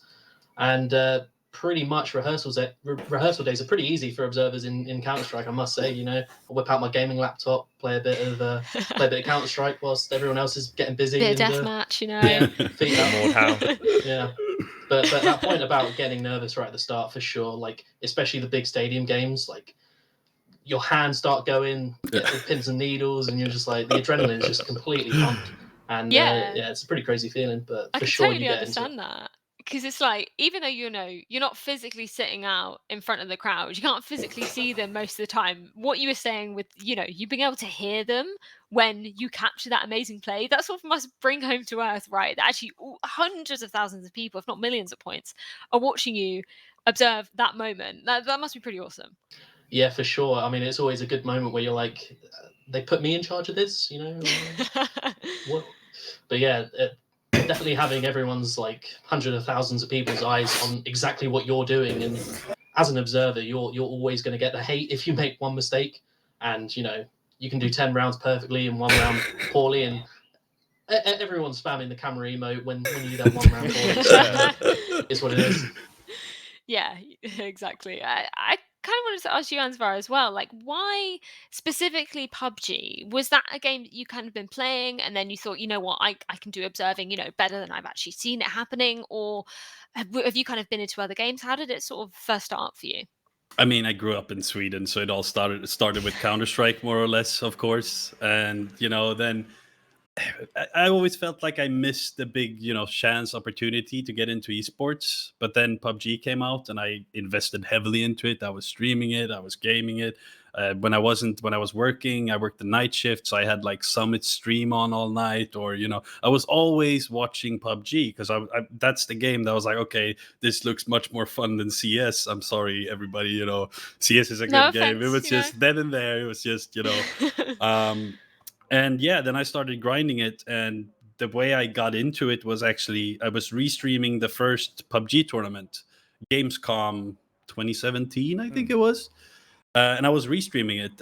I didn't ask for permission. I didn't know you had to, stuff like that. Very naughty. Yeah, exactly. Very naughty. And then I was pretty much sitting there and critiquing it all. I was like, why are they there? They should be watching that. And then, I guess from playing it and grinding the leaderboards and having that game knowledge early on, or map knowledge and everything, just made that I had an overview that nobody else that was interested in observing at that point. So I was streaming it and I was talking, and then Simon from GLL was watching, and he basically, messaged me on Discord a month later. It's like, yeah, are you looking for a job? Or so I skipped school, I did everything, and then I jumped on this. Oh, wow. And that was 3 years ago now. That's amazing. That's so cool that, I think we've always said it pretty much in every single episode, but it's really that passion and that drive that allows people to succeed in this industry. It's awesome to see when the sort of passion is really behind somebody. Speaking of which, I think it's time to get into one of our favorite segments of the week, and it's our MicroAces Tournament. So think kind of Star on a reasonably priced car, but with an esports and gaming twist. And myself and Jak3y have actually taken on the challenge ourselves, and I think you're actually at the lower end of the leaderboard now, Jak3y. I did about as well as I did in uploading those clips for the observing challenge, so it's all gone well. I think it's time to see if Ansvar, I believe you took on the challenge, didn't you? Can you kind of give us some thoughts before we see your clip? How do you think you fared? I mean, at first, the practice one, or are we watching both? Are we watching practice and the live one? I think it's just the real one we get. Yeah, just the real Good, perfect. Yes. Yeah. Okay, then I don't have to explain the practice round. I mean, I was surprised after that practice round that I had. I was really surprised that I actually said, oh, okay. Because I'm used to driving like racing games and stuff, but I'm not as used to having as reactive controls as it was in this game. So the practice round was basically just bumping into everything that I shouldn't bump into. But I mean, I think I did good, actually. I'm hoping. Yeah, let's take a look. Let's get the clip up. We're going to see how you fared. And if you use the mousepad hack, Jak3y, because you've been preaching about this, haven't you? No one's been listening. You've got to go over the mouse mat. So I'm curious to see if you have you've gone over the mouse mat. Well, hopefully we can get the clip up. Let's take I was look. thinking about that, actually. Yeah. I was thinking about over him. Because you can't go over some things, but that's why it's so cheeky, because you can't go over it. There we go. Okay, good control so far. Nice bit of nudging. A little bit of it all. A little bit. Yeah, I love how you're playing. Not just for you, but you want to push other people off. And you got him! He's just murdering people. God. This is the most aggressive style of play we've ever seen. Those I love it. PUBG observers. I think we've only seen 2 people actually win it themselves as well. So if you get first place, there we go. It's looking good. Easy there peasy. we go. You've taken that corner like a pro. Yeah, the last one, I was like, that could finally got it. That's pretty good. I'm impressed with that. How do you think you did? I think we've got the leaderboard up from episode 3, and I believe it's still lethal. Yes, at the top with 28 seconds. Somehow, he definitely cheated. There's no I think I'll bones be about on that. 4th place then. 4th, okay. Yeah. That couldn't have been more than 42nd, could it? No. I really wanted to beat Sims though. That breaks my heart. I don't think I beat him. I don't think. Well, I think we can take a look. Let's take a look at the updated leaderboard and see exactly where. Yeah, there we go. 4th, but still solid. Good. Yeah. 33.9, and Jak3y, man, you're teetering on the edge. I know. Hopefully, it'll push me off. One more week. One more week, and I'm gone. Well, I think maybe we'll make an updated graphic so that we can go to a second page and it's just you on there. Well, thank you very much for taking part in that. I'm loving seeing a little bit of a fleshed out leaderboard now. I'm definitely being pushed towards the bottom, so maybe we should get some guests that aren't as good as mini games, so that I can be pushed up a little bit. Maybe, I don't know. Fingers crossed. But before you go, Jak3y, I've sort of wanted to just ask you, what kind of evolutions have you seen in terms of observing from home? Because, we've been talking about the current situation. Has it kind of changed for you at all in terms of your sort of technical setup with your hardware and software or anything? Really, actually, surprisingly, it's been pretty easy to adjust. And I've been lucky with the tournament organizers I've worked with. So I've tried a couple of different options. I've used Parsec to just sort of remote into a PC, and that is essentially the same as if I was there in person, just a little bit laggy, bitrate's not always fantastic on my end, but it's pretty doable, and I can't tell that there's much of a difference really.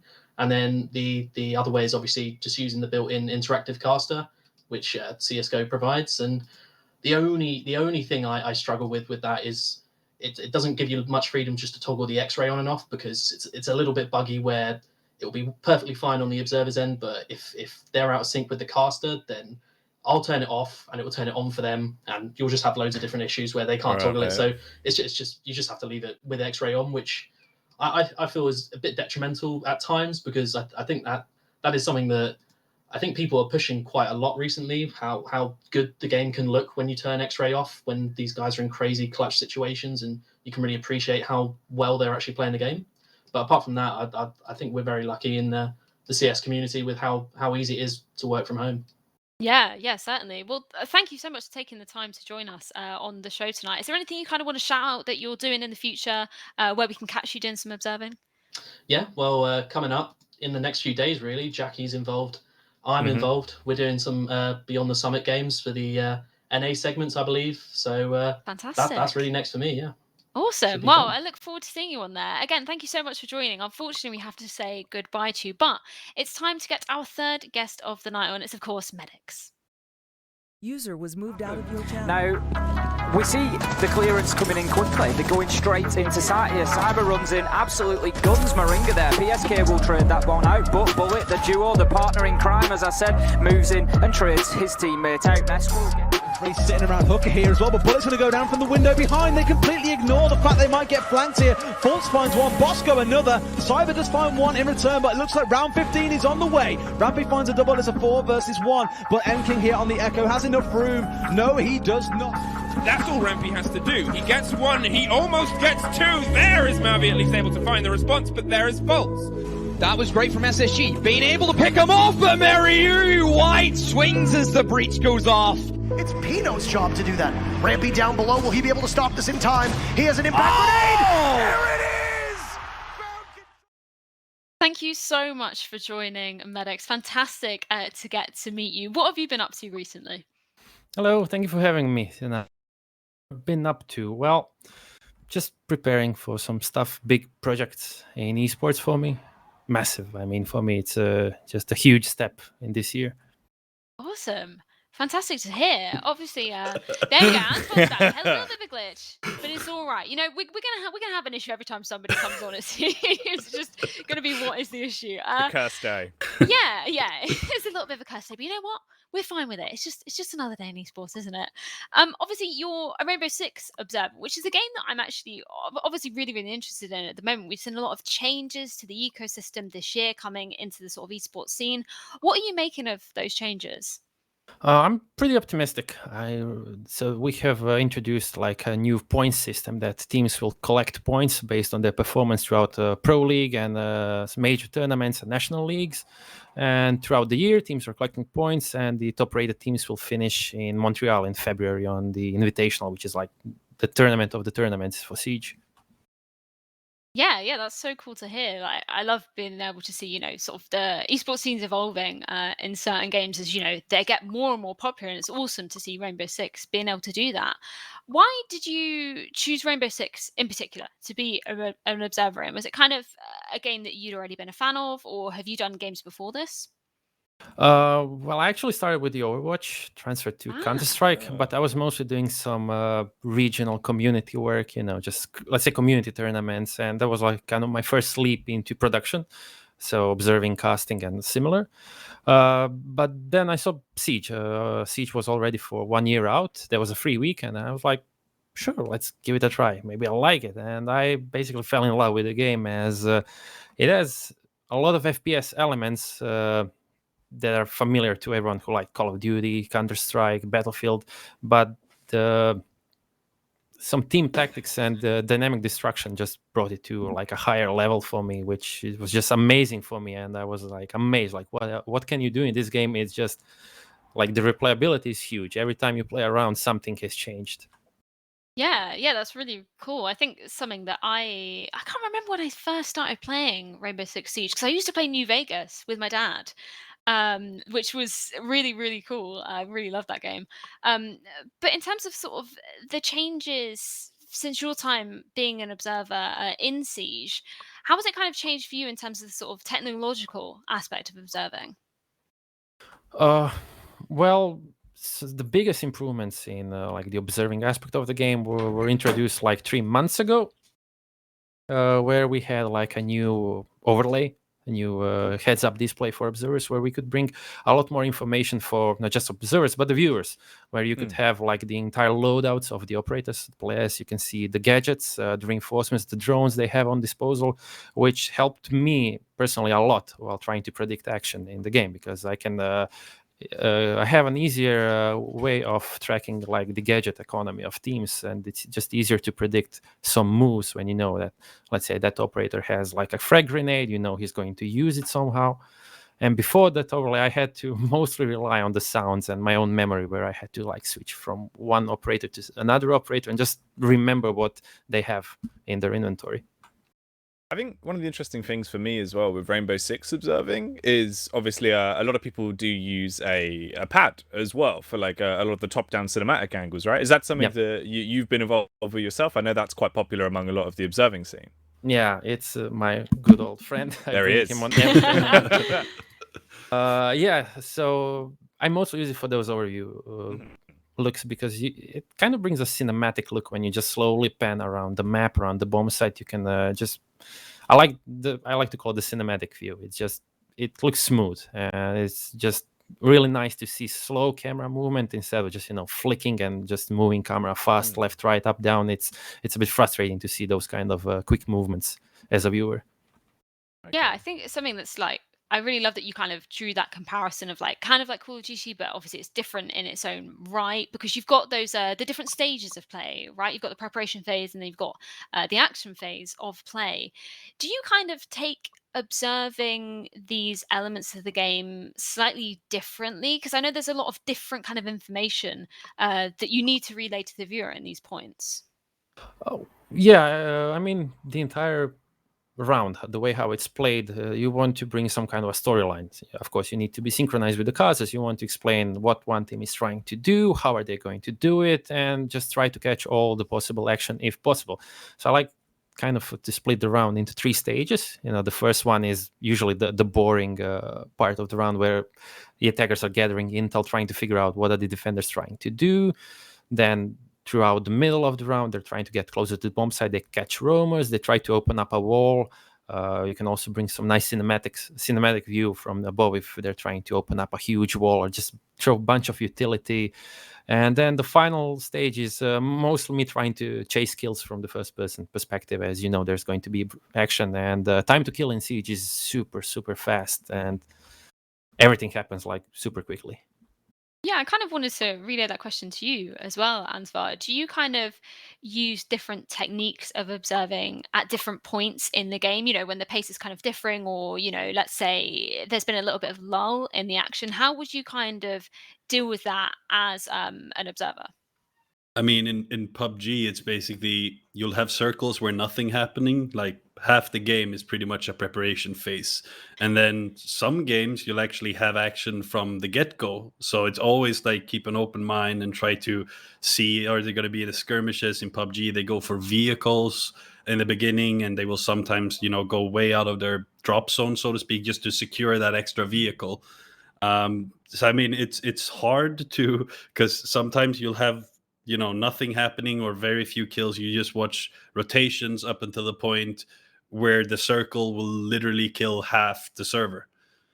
So it's like like I've always looked at Siege to be like the thing that is most similar to Battle Royale without being it, just because you have all these extra angles. Yeah, extra downtimes on top of extra angles on top of extra, oh, there's a wall here. In PUBG, that means, okay, that's a wall. You're kind of screwed at that point. But in Siege, it's like, oh, we have this operator and he can do that. So he blows open the wall. And like you said, throwing in utilities. While in PUBG, it's much more random. Sometimes they'll send in full force with 4 vehicles. Sometimes they'll go in, 1 vehicle, scouting out, getting shot at, leaving. So I don't know. It's a very hard question, but it's kind of built up the same, just different. Hello, cat. Just different, just different pacing. I think I need to feed her at some point. Oh, get her on the stream. We love animals on the stream. Oh man, it's an observing cat. Yeah. Oh, there we go. Oh, look how gorgeous. Oh, that is so cute. So you pissed now? Oh, we got a dog there's a dog as well. Look at this. What is going We've got on? a little petting zoo. I love it. Fantastic. Jackie, we need to get some pets. I know. I'll get a little hamster. That'll be great. Look Get how some wise he goldfish in the looks. background. Oh man, we should get some extra animals. That was great. Rapid fire animals out of nowhere. Well, My I God. believe Medicz, we've actually got a couple of clips of yours, just some examples of your observing in Siege. Let's take a look at this first clip. Can you kind of tell me what this is about? The first one, Norengo vs SSG. This is from the OGA pit in December. I mean, it's the attacker's just trying to capture an area. You see this Fultz, the Jackal, trying to slowly creep from the tunnels. He's waiting for the rest of his team to push, and you have Sledge going for the entry frag. Then I switched to Jaeger because I'm expecting Jaeger to get a kill. And I switched to Jackal, who was creeping because I was just expecting the action to go this way. Somehow I managed to predict every move here, and like immediately on the other side of the map you have Norengo, the defenders trying to make a counter push on the other side of the map, and then I got lucky with Mario catching those 2 kills. Just like on 2 different parts of the map, there's action just happening, and I managed to catch it all. Yeah, that's awesome, because it like really does help tell, you know, the story. That's kind of what we've been reiterating throughout this whole episode. It's just so crucial, and what is amazing for me, you know, predominantly coming from CS, generally there's sort of 2 approaches, maybe 3 to a bomb site, but here, you know, you've got people coming in from the roof, people shooting through walls, making holes. It's nuts. Like, it must take so much from you to be able to keep track of all the positions the players come from, right? Yeah, the whole verticality possibility for a vertical play in Siege just brings so much into the game itself, so much options, and so many different teams will use it in a different way. As you said, you'll have someone just blobbing with 5 players and just trying to make a push. And for example, in this case, where SSG, they had like push from one side and they had one player just holding the other part, trying to cut off the rotation of the defenders. I would say that every team has something special about them, and my job would be like trying to figure out what is their special thing and how can I capture it on the stream and point it out for casters to explain that to the viewer, so the viewer can actually understand. Because Siege, for a new viewer, I have to say, like, it's pretty horrible to understand. There's just so many abilities. There is no minimap. There is so many floors on each map. There's so much destructible walls, and even though you can see the same bomb site being played 3 times in a row, teams will just change something and, you know, just reinforce this wall that was opened up last round, and it's just confusing for a new viewer. Yeah, I can totally see why that would be the case. And as an observer, you know, maybe going into the first event that you were observing, was it a case of sort of going through the maps step by step and being like, you know, like, this is a wall that they could potentially mow down or, you know, potentially reinforce? Was it kind of knowing the maps like the back of your hand that allows you to quickly switch between all the different angles? Obviously, yeah, I have to know every map. I have to know which wall is destructible, which floor is destructible, the spawn points, the usual, let's say, common peak spots, the lines of sight. So yeah, but my main idea is trying to figure out what a team's trying to do. If I figure out what this team trying to do, I can kind of have an easier job predicting their movement, for trying to figure out what is their main idea, their play style, and it's easier when you figure out one team how they play. Yeah, it's awesome that you kind of get to showcase that as an observer. And I believe we've got a second clip as well. So let's take a look at this one. Can you explain to me, you know, what teams are going on here, what's happening? All right, MIBR and SSG. SSG is on the attacking side, and they're trying to attack the bombs and get the diffuser down. And they're attacking from the 2 sides. They are attacking this smoke guy. This is Hugsword. As they notice, there's one guy on that bomb site. We have man advantage if we push him. But the smoke has support from the other side, and we see Thatcher and Gridlock. Those are 2 operators that have smoke grenades and an EMP grenade, which disables a lot of gadgets, including intel gathering gadgets. And with the smoke, they just cut off lines of sight, and there is no way for someone to help out that smoke. And he's basically pinched in that position, and that's kind of a successful execute for SSG. Just shows, like, from the top-down perspective, how one team works and coordinates throughout the round. Yeah, kind of speaking about Space Station Gaming there, obviously we saw them in both of the clips. How would you kind of characterize their kind of playstyle as a team, and what would you be looking at, particularly as an observer, when you're observing one of their games? Well, I usually try to have like a general plan every time someone is attacking. I want to see what is their main point of entry going to be and how are they going to bring the diffuser onto the bomb site, onto the objective. Like in CS, you have the bomb to plant. In Siege, you have the diffuser to disable the bomb, which defenders actually plant. It's a bit confusing, yeah. But sure, some teams have some exceptional fraggers, so sometimes I will try to shift my focus on the fraggers because I can expect from them to make some kind of crazy play, go for some flicks or maybe some aggressive push that is not expected. And SSG, they actually won the Invitational in Montreal, and they grew in the last couple of months. They're just performing out of their mind. They've been playing great, and definitely my highlight is on them for those 2 clips because they just showed great performance throughout, let's say, that entire winter period where they had OGA pit line and split. They were second. A week later, they go back to United States. They win the USN, the national, and then 2 months later, they win the Invitational in Montreal. And this is just like one beautiful story about a team just going to the top. Crazy Cinderella story. Yeah. I was going to ask as well, furthering on from your point there, Freya, do you have to sort of define your observing style for individual teams? Because obviously where Siege is a game that allows so much personality and difference, and obviously a player-to-player approach, do you have to actively change up your observing style when you know that you might potentially have a player that is vastly more aggressive? I would take example. There's one French team that has a player who is well known in the community, Shaiko, who is mechanically amazing player. And of course, everyone, even the viewers, they just want like, hey, can you switch to Shaiko, switch to Shaiko? They're typing in the chat because you know that he's just going to go in and just frag out because his flicks are just, amazing. And every time there's a BDS match, every observer, whoever is observing this team, they're going to bring more focus onto the fragger because he's doing the flashy plays and everybody likes to see the flashy plays on the stream. That makes sense. That's fair enough. Yeah. It's definitely interesting to get a perspective from sort of, a different variety of games as well and see the things that all observers are trying to do. But the differences when it comes game by game as well. I think I'm going to take a little bit of a break, though, from chatting esports. And we're going to go, Ansvar, you're going to be very happy about this. We're going to play some Scribble.io. There is a link in the TeamSpeak if you guys want to grab that up so you can join the game. Yay. You can't cheat though. There is an element of cheating if you look on VMix. I'll minimize it. You've got to minimize it, so we can guess Simon, obviously our lovely producer joining us this week. Obviously his word will be visible. So as soon as it's his round, which I totally didn't realize last week, I was like, quick, just type it really quickly. Just cheat. Just give up. Okay, cool. I think we're all in. The esports classic game, isn't it? Who's going first? Medicz, your turn to prove. You're the next Picasso. I'm so bad at drawing too. Yeah, not my forte. I'm not gonna lie. Oh, look at this filling. He's already. Yeah, look at him. He's doing shading already. Look at this. Incredible. I'm not very good at drawing. I feel like I'm on an episode of Bob Ross. This is an easy one. You got this.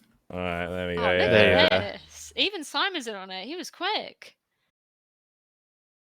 Oof. Okay, I'm expecting good things. That's far.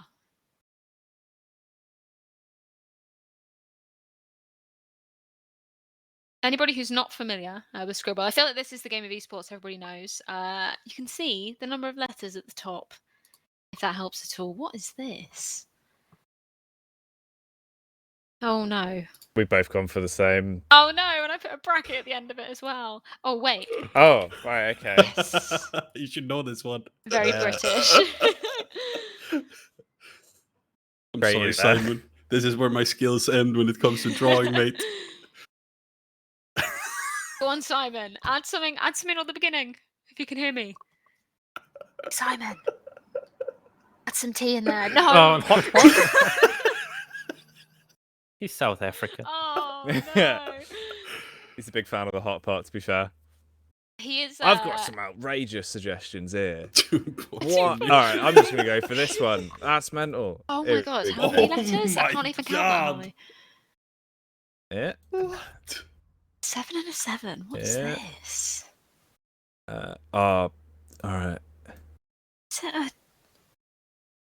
a Oh no. Oh! Oh! What? What? It was stunning. Yes! What? I can't. Oh my god, I couldn't You're spell. super good at drawing. Have you got that? So I only did a shield and a massive thigh. That's It was enough. the shield, mate. That's all that was needed. I've realised this is actually going to be way harder to draw quickly. Oh god.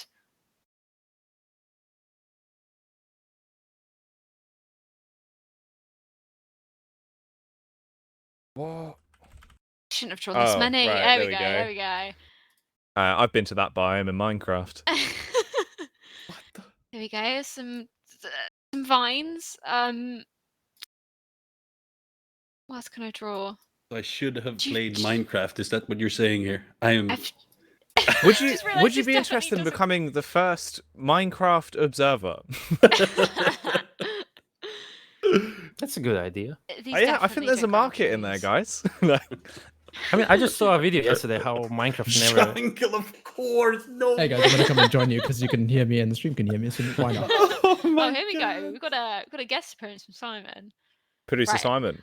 Close your eyes from your VMix. Oh yeah, don't look at the VMix. What is this?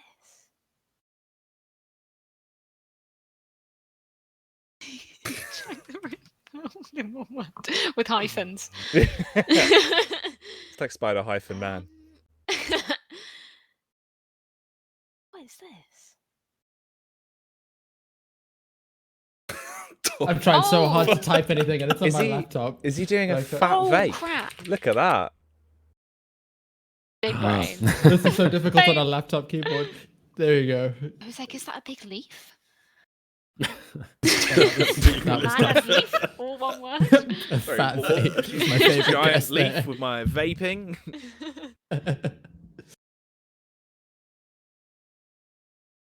Wow, this makes me look so stupid with the speed of this. Nice. Standard man with hat. Oh, there's a fire. Oh.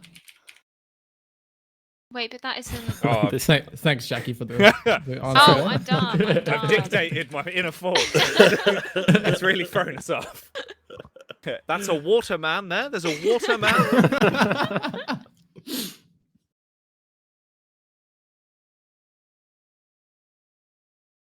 What have we got here?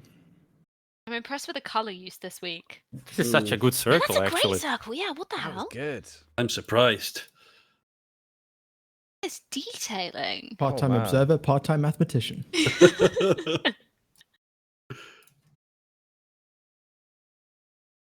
I'm a bit lost, but Wonder it's if pretty. you're gonna figure this one out.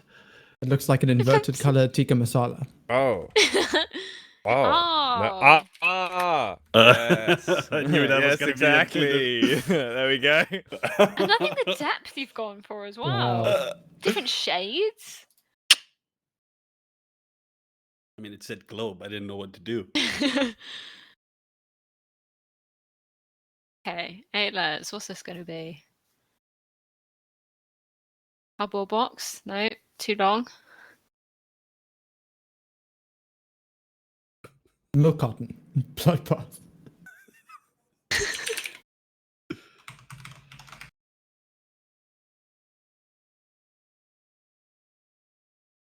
Oh Hey. no! Oh. I like that. That was good. As soon as I That got was the very beach good. in there. It was supposed to be like a nice little beachfront scene. I was going to do some deck chairs.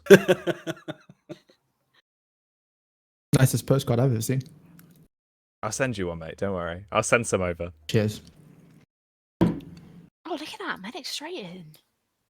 God, look at the precision on these drawings. I have a lot to live up to now. What the fuck?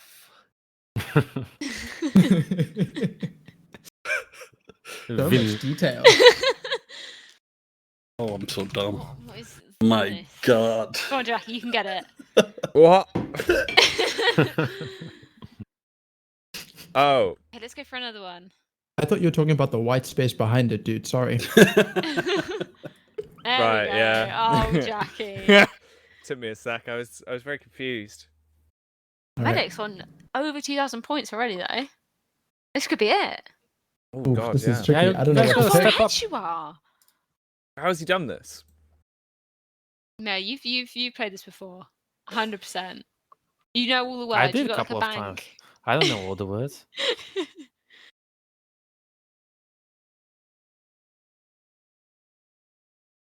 Wow, I'm trying to draw on a trackpad and it's not going well. He got a really aggressive nosebleed. A brown nosebleed, yeah.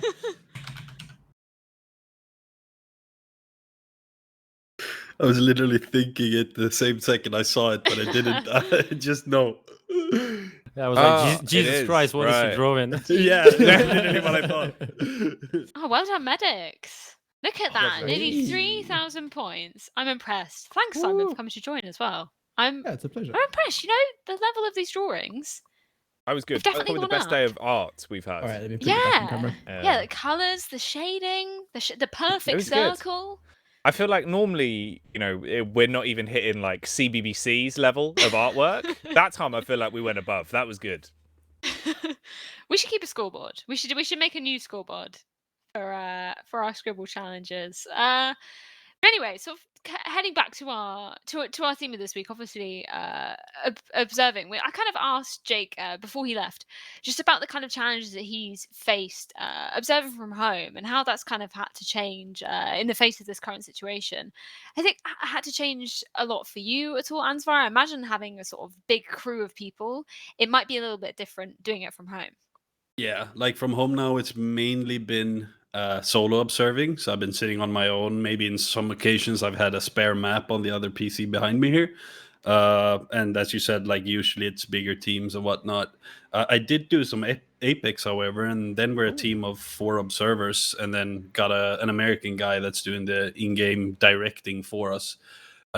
So I still work in a team, but we're doing it from a single PC standpoint, which is kind of odd after you get used to it, but and it works. It's just such a different way of, flow of work, so to speak, because you don't have the same overview. You can't just glance over at the next observer. It's like, oh, he's on face, I'll go on liquid. So a lot of the like free information from just looking to left and right just disappears. But then we go back to what I mentioned earlier. It's a lot about communication once again. Yeah, that's interesting though. You mentioned Apex. Obviously still a Battle Royale title, but how does that differ to PUBG as an observer? I mean, it's how does it differ? I don't know really. It's mainly the weapons and the movement. Like the flow of the game is pretty much the same. Everybody was expecting Apex to be this. Oh, this is not going to be a battle royale where everybody's alive in the last circle. It's worse. Everybody is alive in the last circle, more or less, and then it's just chaos. Like it's really hard. They don't really have an observing tool in it yet, so we don't really have a free cam option, which is where my observing is based on. Like it's based on a free movement cam. It's based on having the freedom, and now we've been forced more to swap between teams or team members, or in some occasions we've only had the feed from the players, so not even being in game, we've seen the actual feed from the players, and which we've had 80 or 90 of, and then 60 of those doesn't work because not good enough quality, and then you're down to 30, and then it's like, oh, why are you showing us this team again? It's like, because we have one team left now. So in that way it's been different, but it's been okay still. It's kind of fun to go back to doing solo again, which is what I did when I started 3 years ago. But it's weird because the game has come such a long way now compared to the beginning. But now I'm doing the same, like sitting on the map, just showing with the cursor, oh, they're shooting between these 2 points, instead of actually being there and showing the team, letting the casters discuss it and stuff like that. So yeah, I mean, it's I don't really suffocate working from home, but a lot of the what do you say? The securities that you have working for a TO at you can always fix stuff. The issues, it's just swap over to the next. Here it's more relying on what happens on my end. If my end messes up, if internet goes down, well, that's that broadcast, more or less. Yeah. No, there's definitely a lot of different issues you kind of have to face when you're moving online, and it's again super grateful that we're in this world of esports where things can just move online. It hasn't had to be like regular sports where everything's just been cancelled. But it's really cool to see how people are kind of adapting to it. But I think unfortunately, Ansvar, you're gonna have to leave us, aren't you? But before you do you want to give any shout outs to any of your socials or any projects you've got coming up in the future? Not really. Just thank you for having me on. I don't know exactly when I'm gonna do a next gig or whatever when the next big tournament is, but I'll tweet it out, I guess, if anyone's wondering. Anyways, thank you very much for having me. It's been very fun, actually. I was a little bit nervous coming into it, but it felt quite at home once we got into it. It felt very more, wholesome more vibe here. yeah. Not as much pressure. At first, it was like, oh, I'm going back to school. People are going to grade me on this. Once you got the cat out and you paid the cat tax, it was all good. Exactly. Now we're good. Well, it's been an absolute pleasure to get to talk to you again, Ansvar. Massive thank you for coming on the show again. But I think it's time to get our fifth and final guest of the night, and it's of course PimpmuckL. My job exactly. Let me show you. Move the camera a bit to the right. Yeah. Yeah, there you go. See, this is my job.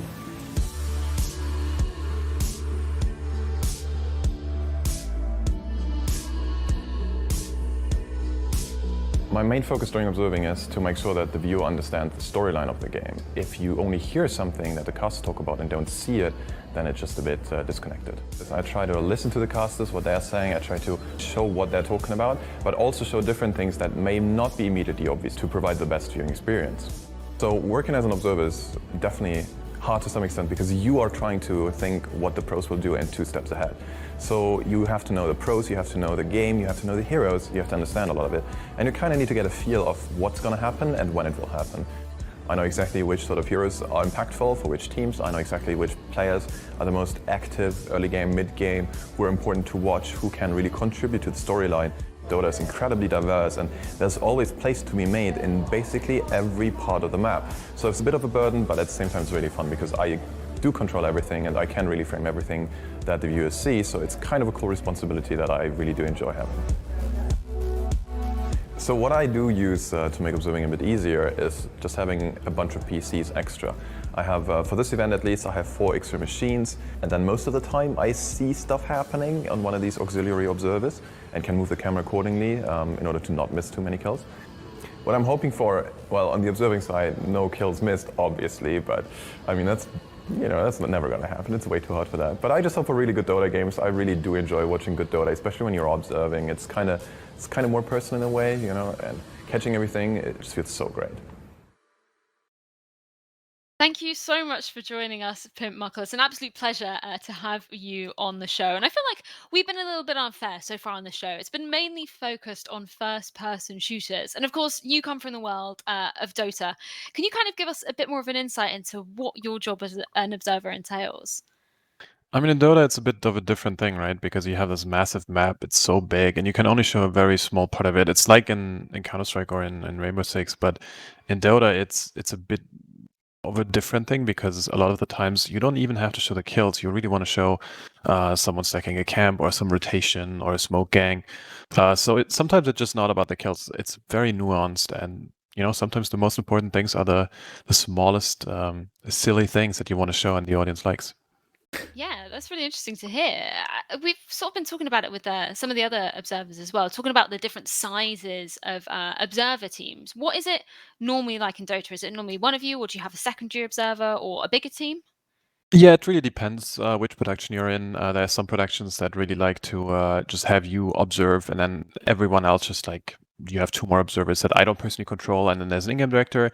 Recently, I've been doing a lot of shows where I'm basically like this hybrid role of doing main observing and doing the in-game directing, and having my second observer actually pushing the buttons for something like replays, for picture-in-picture, for the inserts. Dota has a lot of very important runes, so we want to show those as well. So yeah, it really depends on the TO basically, but most of the time you still have like one guy as like the guy, and then everyone else just like kind of supplements, and that's why I really enjoy doing also like the in-game directing, because I feel like it just makes so much sense if because you really know what's happening, and you don't want to put up a replay when there is still a kill happening basically. Yeah, that kind of sort of begs the question of, we've sort of alluded to it with some of the other observers, but in your opinion, do you need to be an expert at the game that you're observing in order to observe it at the highest level? Or do you think you can kind of come in with, a very deep understanding of the game, but maybe not be a particularly high level player yourself? Yeah, it really depends. For me, I don't really play at the level that pros do, or even like the very highest of the analysts do. What I do a lot though is watch a ton of Dota. So in my mind, I really kind of focus on learning about individual matchups, individual hero player combinations. Because, for example, if you have someone like Sumail, who's an incredibly aggressive player, on an aggressive hero that's very mobile, like a Storm Spirit. He can like zip around the map all the time, and you want to really make sure that he doesn't do anything too crazy, because he's going to jump away, and then your camera is basically just never going to follow him. So learning about like these sort of intricacies is really what sets, I think, good observing from the best possible observing, where you really know, okay, this guy hits level 6, this is when he does his rotations, because you did your prep, you did your homework. So it's a lot about knowledge. At the same time, obviously, it always helps if you play. And yeah, Dota is just one of those games. It's incredibly hard to even get into, and that's one of the biggest issues about the game, obviously. So just having a couple thousand hours in the game helps a lot, basically. Yeah, it's definitely a game that I've really wanted to dip my toe into, but every time that I've, going to watch it, my mind is just blown. Yeah. I'm just like, I really don't understand too much. what is. Yeah, there's just so much going on, which is Yeah, what makes yeah. observing it. It must be so tricky when there's so many different plays going on at once. Do you kind of have? I don't want to use the word tricks, but do you have any sort of like favorite moments that you like to focus on within the action if there's so much going on at once? Is there something that you particularly like to focus on to tell the story, or does it kind of just depend on the match? It depends on a lot of things, right? Like on one hand, you have like a storyline that happens from tournament to tournament. For example, you have this underdog team and this star player who's just breaking out, and he's having these incredible games, and you just want to make sure that people can understand, yeah, this guy's the reason why these guys are coming so far. So sometimes it's a bit smaller cosmos in a way. Sometimes it's just what the castles are talking about. Because in Dota, it's a bit different to something like Counter-Strike, where it's not so much about me dictating where we go. It's more about the castles and us having basically sort of conversation where they talk about something interesting, and then I want to kind of highlight that, or I want to emphasize something else. So it's more of a giving in both ways than just having a feed that you control and then everyone else cast off, which is also something different about the languages in Dota, where, for example, if you're observing, you're doing English observing, or like you're doing this one language, because getting a feed from someone else, it's just like there's too much. And if you can't test it, or if you can't click on something, sometimes you just miss things, or you can't get the full picture. So yeah, I don't know, it's a very wishy-washy answer, but it's like so nuanced in Dota. You just have to learn so many different things and have a good feel for what the broadcast is all about and what the storyline is, basically. That's really dope, though, because that's one of those things where, like, obviously, when we were chatting earlier, Freya, we were talking to Jake and stuff, and it was more sort of the idea that, obviously, the observer kind of writes the script, right? And then the commentators are the ones that make it sound interesting and tell the story. But if in Dota, it's a little bit different, where it is a little bit more give and take. That's really cool. And I think that makes sense, because obviously, with the way the game's played and how much can be going on at any given point, where it's, it could come down to a split-second decision. I suppose you have that there where you can rely on, if a commentator highlights something, you can go, cool, we'll just head over to that fight. We'll focus on bot lane right now. Yeah, exactly. And especially in Dota, I feel like there is like the amount of information in Dota is just on a completely different level to any other esports, basically, just because the depth of the game is so absurd that you need someone to really walk you through. And you can't show everything in the game. You can't talk about everything in game. It's for the caster just as observers. So you have to focus on something. So you want to keep in sync, because imagine someone talking about an item and the viewer has no idea that item exists or is in the inventory of this one guy. Like, what's the point, right? Like, it just feels odd. So yeah, that's why Dota is a bit of a different beast to tame in esports, for sure. Yeah, it's an interesting point as well, because you can't be too, expert in terms of your observing. You can't presume that every single fan that's watching the game knows every single little intricacy about the game. I've kind of wanted to reflect this onto you as well, Medicz. Is that something that you think of as well whilst you're observing Rainbow Six Siege? Is that actually some of these viewers could be really, really new? So sometimes you might need to go back to the basics alongside showing all these intricacies. Yeah, definitely. I think like the casters have the biggest role here about, kind of educating viewers about certain points, or just showcasing what is happening on the screen. So yeah, ideally you want to be in sync with casters. You want to hear them, what is happening at the moment, what are they talking about. So, if they're talking about specific operators, specific bomb site area on the map, I will immediately switch to that area and just show it. So you have like the voice of the casters along with the picture from the game that makes sense. Yeah, I believe that we've actually got a clip of yours, PimpmuckL, from a Dota game. And when we were talking about it, you said you highlighted this one because it's particularly emotional. I think we're going to bring it up now. Can you kind of walk us through what's happening in here and why it's so spectacular? Which means he's got jump ball time away to safety with the TP. Another supersonic wave reached from Jak3y. Actual LAN setting. And it was so mind-blowing to me because I was sitting down in the same room that all the TV shows for German football were made, so I was really like, wow, this is the real deal, guys. We made it. Like, esports is big now. And it was in Frankfurt in the actual football stadium. And the clip is just mind-blowing because you have this one guy that can put out mines, and no one really plays him ever, basically, because it's just a bullshit hero. So everyone hates it. And there's this one. Yeah, I mean, techies is like, everyone knows techies, but holy shit, man, if you pick him, you're an asshole. Because that's just what it is. Like, the guy puts up mines, which you can't see, and then he's going to blow them up in your face. And that's just what it is. And you have this one team that is kind of an underdog team in Fnatic. They come all the way from Southeast Asia. And back then we had single limb brackets because that's just what it was. So they're down a game, and you have this all-star team with like the biggest names Dota ever had and was team secret.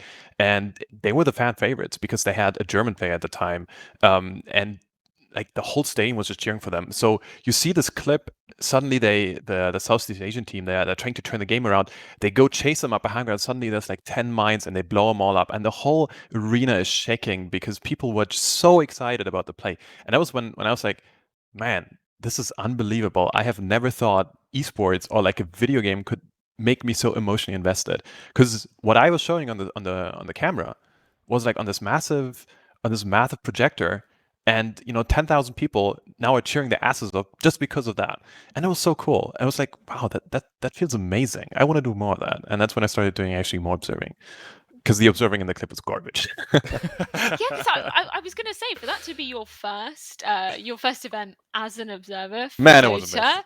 that is crazy that you sort of pick a clip from that kind of time. Can you kind of talk to me about what that was like for you going into that first LAN event? Was there anything you did, in particular to practice, or was it just from watching a lot of Dota games? Yeah, so I was doing some online stuff before, but nothing really sets you up for the sort of like craziness that is a LAN, right? So I did a lot of prep just trying to figure out which hero and player combinations are most important for a team success. That's something that I still do to this day, which is kind of interesting because it's not super like terrifying in terms of time you want to spend, but I feel like it's very impactful. So I did that, and I thought I was like well prepared. Yeah, it turns out the whole meta shifted way before I even got a chance to really like dig into that info. So yeah, that was great. And then we had like insanely long days, which also we had like rehearsals every day basically because it was so new and it was so much riding on that event. And yeah, so we had like 14-hour broadcast days every single day. Wow.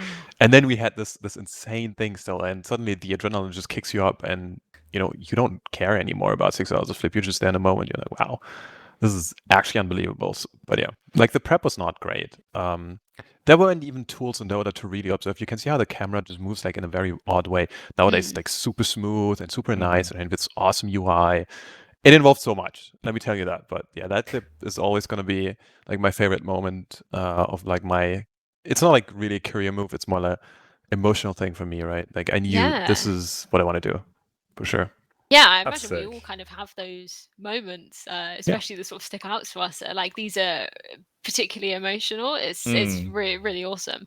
But it's cool that you kind of pick up on the fact that the actual, Dota UI for observing wasn't that great back then. How has that kind of adapted and shifted to where we are now? So you guys are most likely very familiar with Source 2 because it's something that's been talking Counter-Strike 2, right? And Dota was the first, like Dota was the guinea pig. And when it shifted, you remember in the clip we had this like massive bottom UI which looks just like Warcraft 3 because well, it's kind of Warcraft 3, right? Like that's the whole point.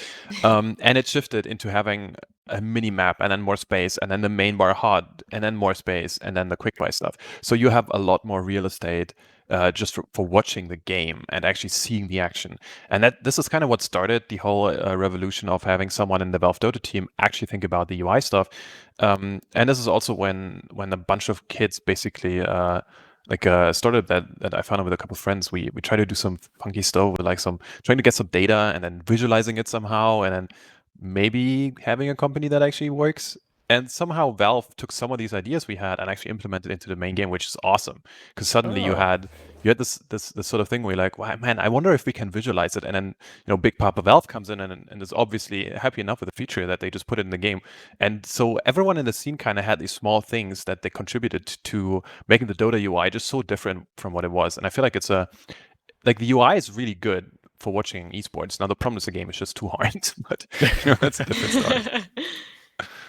Yeah, so it's always interesting to see how those kind of things evolve as well. Medicz, I sort of wanted to bounce it onto you as well, sort of in your time as an observer and sort of playing Siege as well. What kind of shifts have you seen that sort of made it, better to watch as an esport?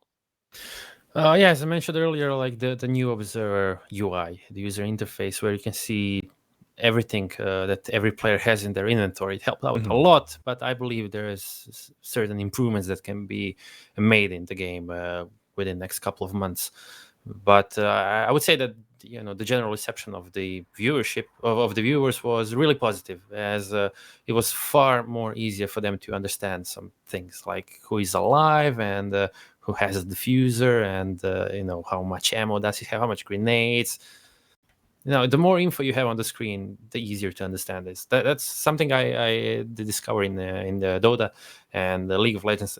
In general, the MOBA games that have a bunch of information on the screen available, and I kind of like all these stats. The more stats you have, the more things you can discuss about the game itself and about the teams. Yeah, it's definitely useful, as we were saying earlier, for the casters to have that kind of relay between you both. And it's interesting because you've both actually casted before, right, in your respective games. GG's as well. Well, that was a mess. Horrible. Yeah, Big how mistake. does that kind of maybe teach you something as an observer? Does it kind of make you respect how much they potentially maybe rely on the observing to be coming through? You want to go first, ahead. Go ahead. No, I said you go first. That's fine. I have to think about this for a second, so just go ahead. Okay, that's a good Sorry, excuse. yeah, it's a difficult question, but Look what you've done, Freya. yeah, I'm It's sorry. okay. No, it's a good question. What did It's I a sign good up? question. Like, in Siege, there's one observer slot in the online games, and doing observing and casting at the same time. I was just at that time, I wish I had an observer. I wish I had someone to do half of the work for me, so I don't have to do everything. And when you just have a footage coming at you as a caster, it's easier to get like some kind of a how do you say, flow of thought in your head. How do you want to explain a storyline or just explain an event in the game? When you have an observer who is fully focused, when I'm fully focused on observing, I can do a decent job, definitely, rather than casting and observing at the same time, because it's so easy to confuse yourself and just get lost in the middle of the sentence. Just spread yourself too thin, really. It's just too much going on to be able to focus. I mean, especially for someone that grew up in Dota, I feel like it's very much just letting go of you having the controls is hard at first, and then it's really easy, because eventually, especially with the casters that I work nowadays, like it's kind of, we have this sort of core of talent in Dota, just like it is in Counter-Strike. You see basically the same, like 15 faces at more or less every event, which is pretty cool, because I get to have like this kind of personal relationship when we work together with them. So I kind of know what sort of stuff they're talking about when they're not oddly specific, because sometimes it's like, oh yeah, look, he's taking a camp over there. And like, well, right. Over there, yeah, that's great, but obviously, like, I can kind of figure out, because you really do get to know these guys, and that's something that I really appreciate, kind of with a background. At the same time, it's just something where I feel like, I mean, you guys can hear the accent, and it's one of those things where I feel super self-conscious about it, and it's just so annoying when you want to cast. And I also wasn't really that great as well. Like, that's just something where you have to realize that something is just not made for you. And when I went back to observing, because I did observing first, and I tried casting more, which was kind of a weird coincidence. And then I went back to observing, and it just felt so natural again. Like I was where I should be, and I could actually have an impact. So that just feels super good, honestly. And that's kind of all that, I don't know, I care about, at least. It feels good to have an impact, basically. Yeah, I think we can all kind of echo that same sentiment totally. It's interesting that you kind of mentioned it's a bit of a weird story of how you first started casting, because I believe, if I know this correctly, you were covering for somebody, right? Yeah, there was this weird thing where I was basically pitching myself as like this observer producer guy to different casters, and no one wanted me because holy shit, why would I ever give up my camera? Basically, that was the idea. And there was someone that had internet issues, a caster from Australia, and we were covering a bunch of Southeast Asian games, and eventually internet cut out, and I just took over. And from that point on, we were like, well, we can just like cast together, I suppose. And then yeah, it was basically that, and it just happened to be like this half-year ride, and it was kind of fun. It taught me a lot of things, and yeah, then it just went back to actually doing observing again. Was a bit of a weird thing for sure. Yeah, I think it's cool though in esports that like I feel like everybody has experiences of doing slightly different jobs and stuff, and it totally makes you value those people's jobs way more, and it teaches you a totally different set of skills as well, which is definitely valuable. I really love to hear it. After a hard question, I think it's time for some fun, and we're going to throw it to some Facemash. So I think we're going to be starting off with some Rainbow Six players for you, Medicz. We've put 3 players into one image, and you've got to tell us who they are. So let's get this first image up and see. Oh my god. Oh my. That is terrifying. Jesus Christ. Who is that? All right. Well, in the middle, I can recognize the B. That's Pengu from G2. Yep. Danish player. Right. Well, the upper part of the head, if I could call it like that. It kind of reminds me from Corey from Rogue for some reason, but I'm not sure. Okay. I don't think it is. Let me just double check. And you guys are ruthless. This is rough. Yeah, these are very hard. Yikes. Oh, and then this is oh my god, is this Fultz or Rampy from SSG? Who are you gonna go with? I don't know. I'll go with Fultz. Yes, it is correct. You've just got one more player to get. Who is that? Can I at least get a hint, like what region is he from? Let's take a look. Spanish. Spanish team. Yes, a Spanish player. Well, I would assume immediately that it's Goga from Vitality then. It is, yes. But the hair kind of confuses me. Like he has darker hair, right? Yeah, whose hair is that? I would assume it's from Fultz. Yeah, it must be. Okay, that's interesting. Yeah, the Goga's eyes. Angles as well. I think that's the weirdest thing about these Facemashes. If somebody's slightly off center, it just looks fucked. A bit creepy. Stuff. We're gonna swing over to Dota though, and we've got some Dota 2 talent for you to guess. PimpmuckL. Who's here? Oh my god! What is that? It's staring into my soul. So we have an upper part of Owen. Yes. That's a clear one. The middle one, these eyes, this is like a... I'm pretty confident it's Toby, because holy shit, these eyes. Yes, it is. Now the bottom part. The thing is, Dota talent really like to change around their like facial hair and appearance there, so... Oh no. I don't know, it might be Cap.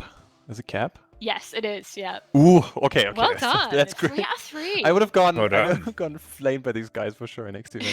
So we're good.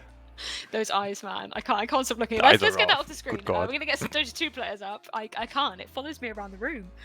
Oh my god. Boy. Okay. Who are these guys? So we have the Sumail. Yes. Now it gets really tricky. These eyes are odd. And what the heck is this jaw? Oh wait, this jaw is Puppy. Yes, Puppy. Yeah. Okay, nice. Now the hard part. What are these eyes? Alright, you guys have to help me something here. What? It looks very much like the Prince of Persia PS2 game. It does. That's the vibe I'm getting. That's so specific. I love that. I mean, it's oddly fitting in a way, but I have legitimately no idea who these eyes belong to, and this long nose. But the long nose is Puppy's, right? Like you guys had to stretch it. Yes. Huh. Okay, this might be too much of a hint, but evil geniuses. Well, there's 5 players in EG. Wait, is it Artur? No. No. I have no idea who these eyes are from. Are you giving up? No more guesses? This is rough. It is very hard. I'll give it to you. Because we haven't had as Is much it- of like the body in previously. Because as well. it's just the eyes. Maybe it's Fly. It's Fly. Yes. Well all right, done. all right. You know the thing Maybe is, it in is. my heart, Fly is still an OG. So yeah, there's that. Okay, no, we're good. We're good. Too much. Too Yeah, much. these never get any less scary every single week. Although this one, other than a little bit of blending on the side, does look kind of realistic. I'm very impressed. It's a dapper dude. Yeah, we're good. Yeah. Amazing stuff. Well, well done to you both. That was you got some. You were very swift on those answers, so I'm very impressed. Well done. Moving back to the observing kind of element, though.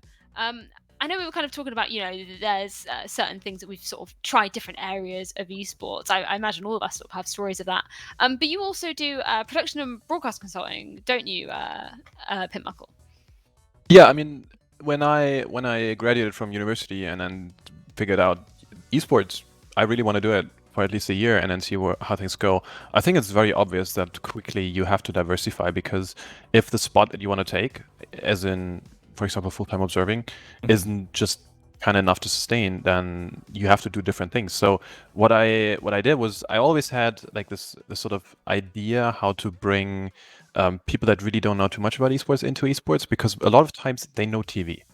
And I mean, you also know TV, and I mean, you guys at Facemash, you produce shows, right? So you guys know exactly how it is to tell someone, okay, look, in-game is actually really not hard, but you need very specific people for that, and you need a very different approach to in-game than to anything else, because suddenly you can't just throw cameras at it, you can't just put a set, it's all digital. So getting people to understand that, it's not easy, and especially in Dota, you have so many stupid things like, oh, you're hosting a Valve DPC event? Well, you better feed in the caster audio and the panel audio, but only that, no game feed. Yeah, but why no game feed? Yeah, because that just, no. You don't do the game feed because people watching it, they get it themselves. And then they ask you, but why is that a thing? Like, why would they not watch the stream? And then, yeah, it's a long story. Basically, it's very fun, though, because it's very rewarding having this sort of impact and walking people through so they can actually have a good event. That's super nice for me. And, I mean, realistically, doing these sort of broadcast consulting stuff is just, it's fun. And, yeah, I don't know. Yeah, it brings a different perspective, doesn't it? Really, yeah, for the sure. sort of whole event side of things. I think it's totally true. You're sort of talking about, conventional people coming in from TV. It's interesting seeing those two worlds kind of collide in a sense. I know we've had a lot of camera ops at some of the Faceit events that work on all these different styles of programs, and they come to esports, and still some of them are like, people really watch this? Like, this is crazy. But it's awesome to see their kind of techniques coming into play as well. And I think it's a really cool thing that, makes esports, I don't want to use the word mainstream, but kind of brings up the production value as well. I think it's something we can all attest to, the sort of changes in the esports landscape that we've seen even in such a short amount of time. I think we were talking about it last week with Semler, weren't we, Jackie? The sense of a year in esports is like 5 years in any other industry. So much advances. It all just whizzes by. Yeah. Yeah, especially if you guys think about how the in-game stuff is done. I'm not sure about how you guys do it in Counter-Strike or how the like standard is there, but I assume that it's still the sort of like in-game crew that's taking over, and that's such a different aspect from actual doing the production in like a sports event. And I love these sort of differences because at the one side you have these people coming from TV, super experienced producers and like directors who know everything about everything in the boxes basically, and then they give it up because they trust the in-game folks. And I love that idea. And I love how the synergy of, the best of both worlds, like the guys who grew up in esports, they do the in-game stuff because, well, we know the game, right? And I love this idea. It's just so nice. Yeah, I think the majority of events that I've worked, especially with Faceit, have been literally people who have been in Counter-Strike events specifically, have been people doing the in-game stuff who have just been in Counter-Strike, almost since birth, and they know the game like the back of their hand. And that's when it really brings, that core production value we were talking about, sort of driving the storylines. Because it's interesting, we were sort of talking about it with observing and it being all about the storylines, but actually, in the wider sense of an event itself, there's so many little things that you've got to do to make sure you're driving all those kind of narratives home. I know I've gone on a completely different tangent here talking about broadcast stuff, but it is really interesting seeing how all the different things kind of tie together. And just in terms of kind of the Dota scene as a whole, since you've been involved in it, how much has it kind of changed in the sense of the events? You know, the scale of the events you're doing, the sort of scale of the tournaments you're doing. A lot, especially behind the scenes. I feel like Dota was one of the first esports that already was filling stadiums pretty easily. Back, for example, Frankfurt, like 2016 or something, we actually had the stadium filled. You know, it was great. But realistically, back then things were not optimal. Like the rulebook was bad, the schedule was bad, the teams and the accommodation, that was just not up to a standard that we're used to now. I mean, especially you guys also know this. Like if you're treated as talent, you're nowadays treated really well, and there's a talent manager who really knows his shit. That was not the case back then, and it's just so many little things which just make working events nowadays so much better. And I had a long conversation because I was doing Blast Dota this last week, and I had a long conversation with Nicholas there, who's head of product basically, and we had this idea of how can you make the product that's already good like the best possible, and it really comes down to having an environment that enables you. And I feel like this environment is what really changed. You don't have these like 14, 16-hour days anymore. You know, you have decent hotels, you have call times that are appropriate. You don't have to do rehearsals every single day. You have this, you know, you have a bunch of really good PCs, intercoms that work, so many things that we just take for granted nowadays. And for the viewer, like obviously, if you're just watching, you don't really notice it, but the quality itself of the show is so much better and so much more like snappy. There's less delays, practically no tech issues anymore. I mean, we all remember these tournaments that were like canceled because of tech issues or that had like a delay of a day. That doesn't happen anymore. And it's mind-blowing to me because we came a lot further in like the 3, 4, 5 years than I thought we would. Yeah. Yeah, it's interesting you could bring up the Blast event as well. Obviously, it's really cool to see them sort of expanding out into Dota. What was that like for you working with them? It was a very interesting experience, I gotta say. Obviously, they're a Counter-Strike organizer, first and foremost, but their approach, how they treat people and how they make broadcast something that is it's more like a product of everyone coming together and enjoying the show and making sure that every single thing that you can think of that could go wrong is taken care of. So we had so much redundancy. We had such a great setup time. Production guys were amazing. Like they were so good technical on like all these technical levels basically. And it's always great when I come to an event and I have someone that I can pick my brains with from a broadcast side, from a technical side. And these guys had no idea about Dota, but they really cared. And I love that because, I mean, in my opinion, Dota is like the best thing ever, right? And just getting people to try to get my idea why Dota is so cool, that's lovely. You know, it makes so much fun. Yeah, that's definitely really cool to hear. It's nice to see people sort of expanding out and doing other games. That's always really, really cool. Yeah, you guys should do some Dota. Yeah, you know what? I'd love to. Like 5 years ago, just saying. I think it would be definitely a difficult game to learn, as you said. But you know what? I'm always up for it. I'm always up for learning. I'll give you guys a hand. Like seriously, if you guys want to do some Dots, I told Milos so many times. Come on, man. We had such a great time in London like 4 or 5 years ago. I believe, man, it was a crazy long time ago. But it was so fun. But you guys never did some more Dota because you guys do all the qualifiers. Yeah. Yeah, we really should. Watch this space. Well, let's get an ability draft team going, and then we'll see where we go from there. I love that. Ability draft is the undisputed king of Dota.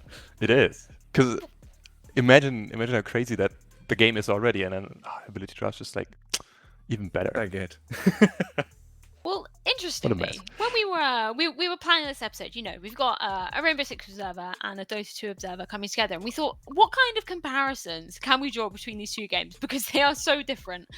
So our final segment of the night, we're going to do a little bit of a quiz, and it's Dota 2 or Rainbow Six. So I'm going to say a statement, and then you guys have got to buzz in. Maybe we'll do some funky buzzers for each of you, and you've got to guess whether it is Rainbow Six or Dota 2. But you lose a point if you get it wrong. So it is 50-50, but I wouldn't go around just guessing wildly, you know? Should we make some buzzers? Do you wanna do some? Do we have buzzers? Do you want me to be a buzzer? I can be a human buzzer. How's it work? They need to do their own buzzers. They have to do their own buzzers Yeah. Right. It's just between Pimp and Medicz. So Medicz, there we go. That's your buzzer. Yeah, nice. I guess. JJ, what are you doing? What, the meat map? Can I do audio only? Do you guys know the arrow sound in Dota? It's meat map. Yeah. Oh yeah, there you go. Lovely. That's that was nice. perfect. Good execution. That's Thank your you. buzzer. I practice. So I'm going to start off with the first one. Whoever buzzes in first gets to answer first. To the nearest figure, this game has 55 million registered players. Go on, Medicz. I'll go with Siege. It is indeed 1 point. I'm gonna. And I need to make some point scorings. 1 second. Hang on, I'll get the There we text go. document open. That's a lot of Okay. players. Question number 2. Okay, a little bit of a disclaimer. When we're talking about premier events for each game, obviously we're talking about the Invitational for those two, and then for Rainbow Six, premier events are classing majors, Pro League finals, and Invitationals. Just as a little credit out here. Little asterisk. So yeah, little asterisk. You know what? We've got to be. We've got to clarify. Question 2. Its premier events have been held in 3 continents. Heat map. Definitely Dota. Yeah.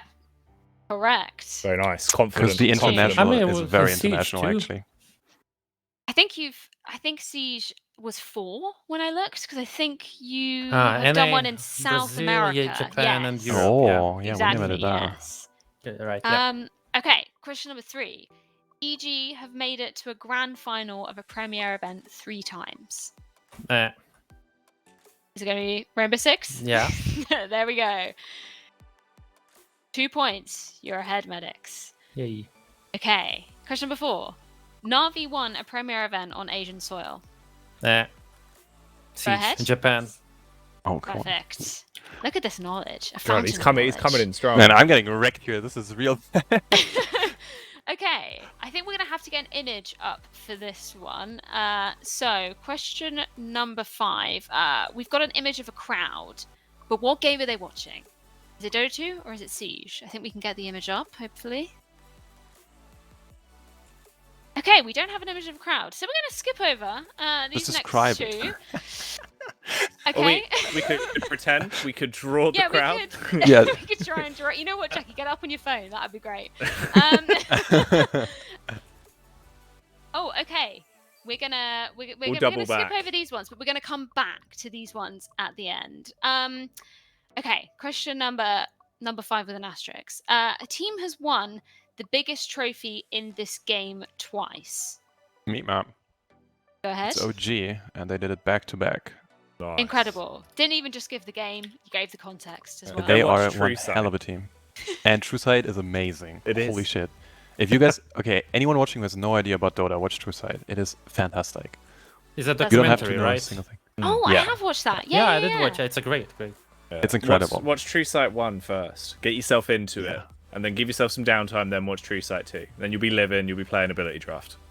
Yeah, exactly. And then you're gone, down the drain, 2,000 hours later. You're good. Dota is live. Okay, question number 6. This game has had a talent fired mid-tournament from a major show. Meat map. Go ahead. That was James at the Shanghai Major. You are right. And he is an ass, according to Gavin. Yes. Legendary. That means we're all tied up, Freya. That's 3 apiece. Amazing, yeah. 3-3. I do believe the Siege had something really similar once. Oh, really? Oh, I do have to that's good points. investigate something. Here we go. Let's spill the tea. Come on. Yeah. Yeah, where's the drama? Give me the drama. I'll have to investigate. I'm not entirely sure, but there's definitely a fun story behind it. Okay, hopefully we can get these images up. Give me a minute. Right, we've got an image coming up now. And it's going to be the crowd. Who That is are Dota they for sure. supporting? Meat map. Yeah, you're correct. Sorry. You know what? Even though you came before That's the buzzer, unfair though. Yeah. Here's I'm the gonna thing. give you the point. It's a referee decision. I feel like technically he did say the answer, then buzzed, but the buzzer was still before Medic's buzzer. True. It's just really unfair because it said Curie now. You're impartial, so you make the decision. I think we should split. It's all on you.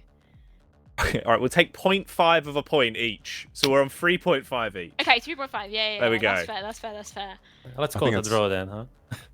Okay, it all comes down to this last question. Actually, this is good because somebody can actually win now. Yeah, someone wins It was now. going to be a draw. I was literally like, how are we going to solve this? We're going to have to get a decider question. I think, just waiting to hear from production if we've got the image up. I think. He's on his way. Awesome. He's on his Producer way. Simon's cooking it up back there with his hot pot, getting the image nice and warm. And I'm gonna give you a preface to this question so you can instantly go as soon as you see the image. It's going to be a trophy image. So think in the backs of your brain to all the trophies that you've seen at events. Somebody's got to guess which one this is from. Hopefully we can get it up in a second. Fingers on buzzers. Fingers on buzzers, yeah. Yeah, we should buy some, like, We could get buzzers. we could get buttons and just change, do like bruh sound effects. That'd be We good. should. Oh yeah.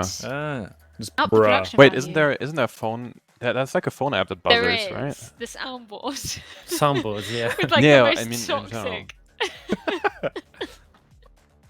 Get some bangers on there. That's what we need to do. We need to up the production level for the quiz segments of the show.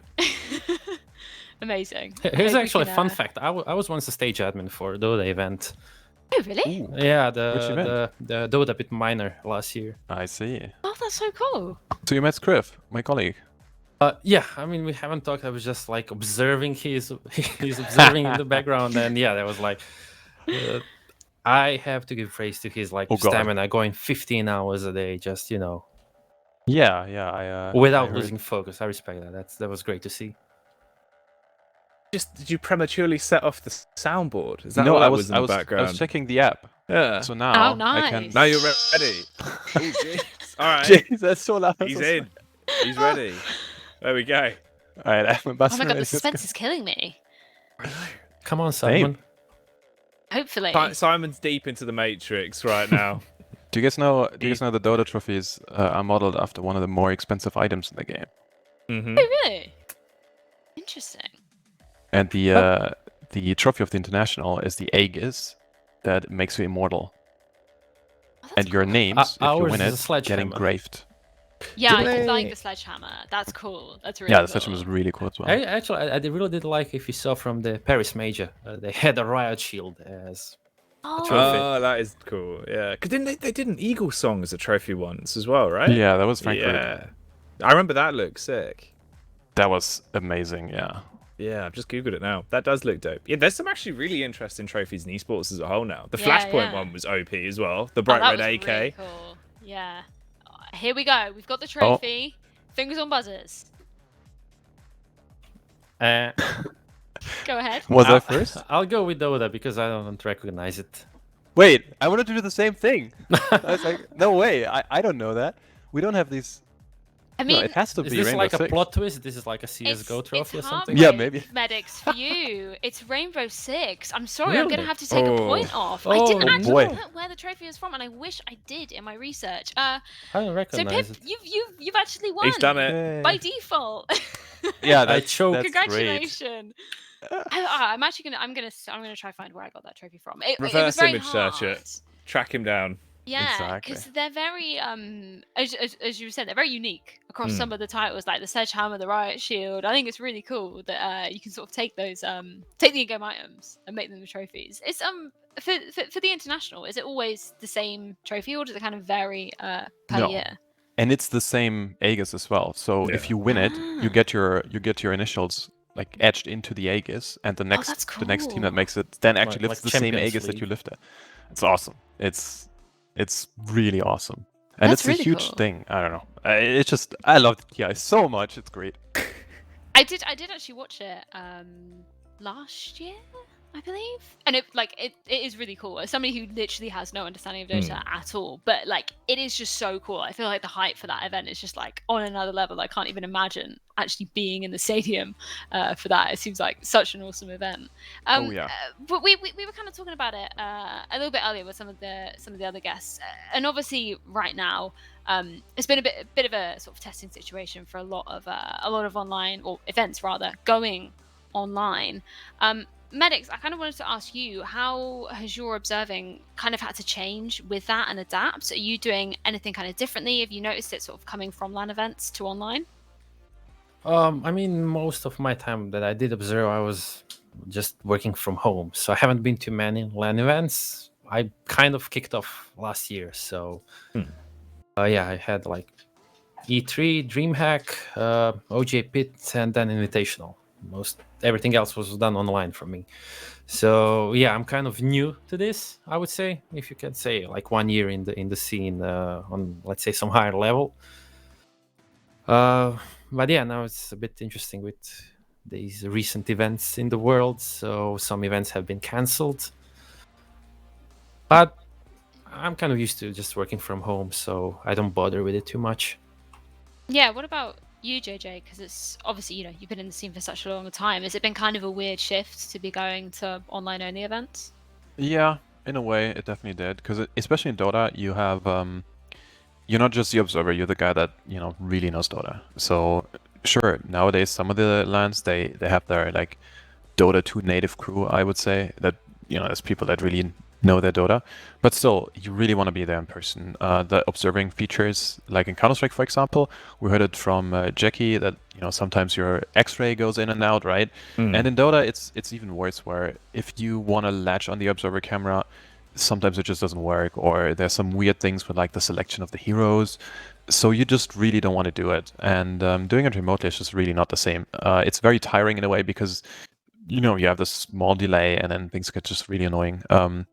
But at least it works. So I think that's cool. And at least for some of the tournaments that aren't super high profile, that don't mind, the sort of slight step back in production value, I would say it's definitely doable to do a good one-man show for in-game. It's just, obviously, I mean, I miss events because I get to see all the guys that I hang out with. It's like a second family in a way.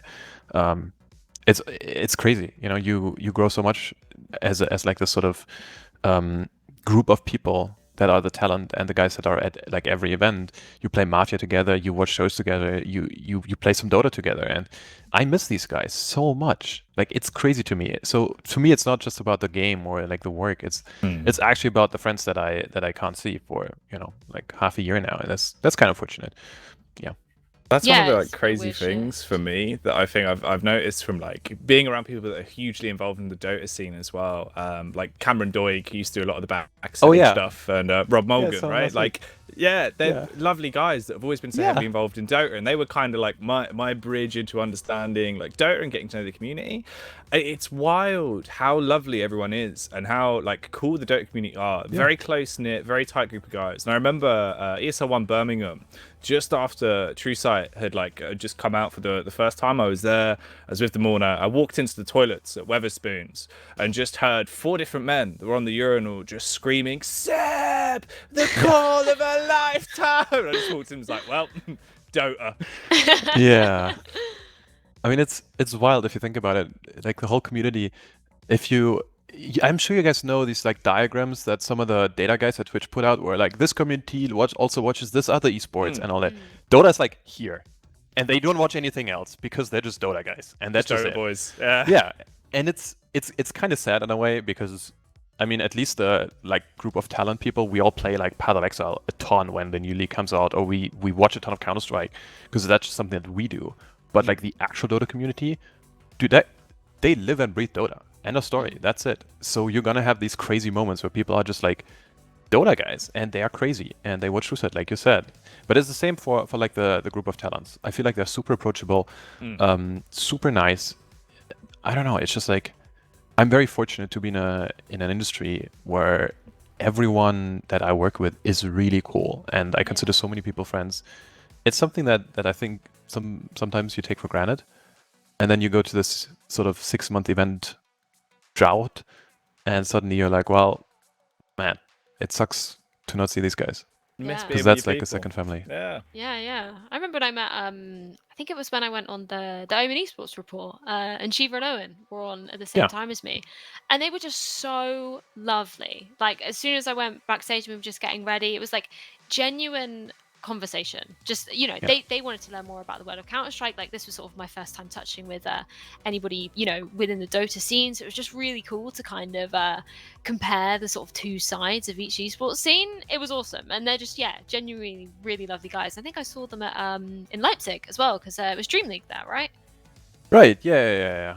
Exactly. And that's kind of the cool thing. Like, you touch on Shiva and Owen, like super genuine guys, right? And every time, like, for example, the last couple qualifiers we did for majors or for TI, we produced the qualifiers out of their house. So I took a train 3 hours over because I'm super close to them.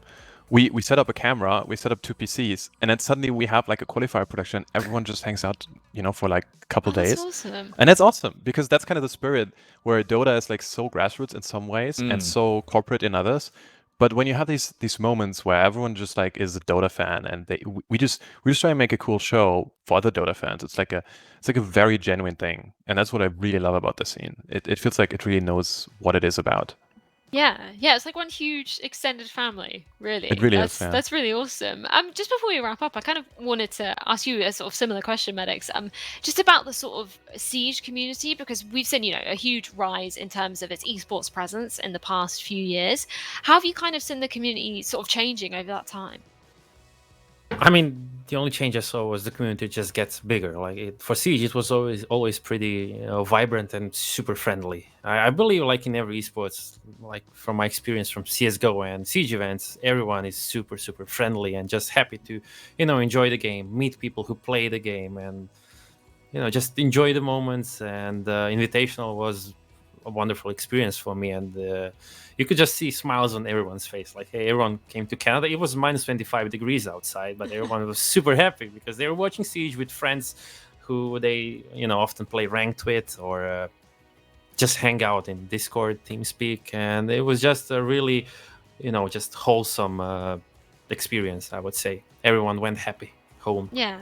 That's awesome. Wholesome is literally the perfect word, I think, to describe esports in the little community, because everybody really bands together, and it's awesome to see, people being so passionate. I think everybody can remember their first sort of LAN event that they attended, even just as a fan, and it's really feeling like you're part of something. I think that's what's so special about it, and that's the bug that you kind of get to sort of stay in esports. And it's been fantastic to speak to you all this evening. Thank you so much for joining us for the show. Just before we end out, kind of want to give you the opportunity to shout out anything you might be doing in the future, or any of your kind of your socials. Medicz, is there anything that you're going to be up to soon? Yeah, you guys are going to see me quite often for the next step of Pro League that Faceit is taking over for Siege. We're going to have broadcasts from Paris, and we'll be covering the European and North Asian Pacific region throughout next couple of months. Awesome. What about you, JJ? Anything that you're going to be up to? There's some things that are not announced and I can't talk about them yet, which is, I mean, the classic. So I just hope everyone enjoys some Dotes. That's all I care about. Awesome. Well, you know what? I'm going to go and watch some Dota after this. I've been inspired. There you go. This community. There we go. If you turn 1,000 tonight, that's definitely your job done. No, I thank you so much for both of you for joining us. Thank you again to our wonderful production crew, and thank you guys at home for joining us once again for this episode. We'll be back same time next week. Stay safe.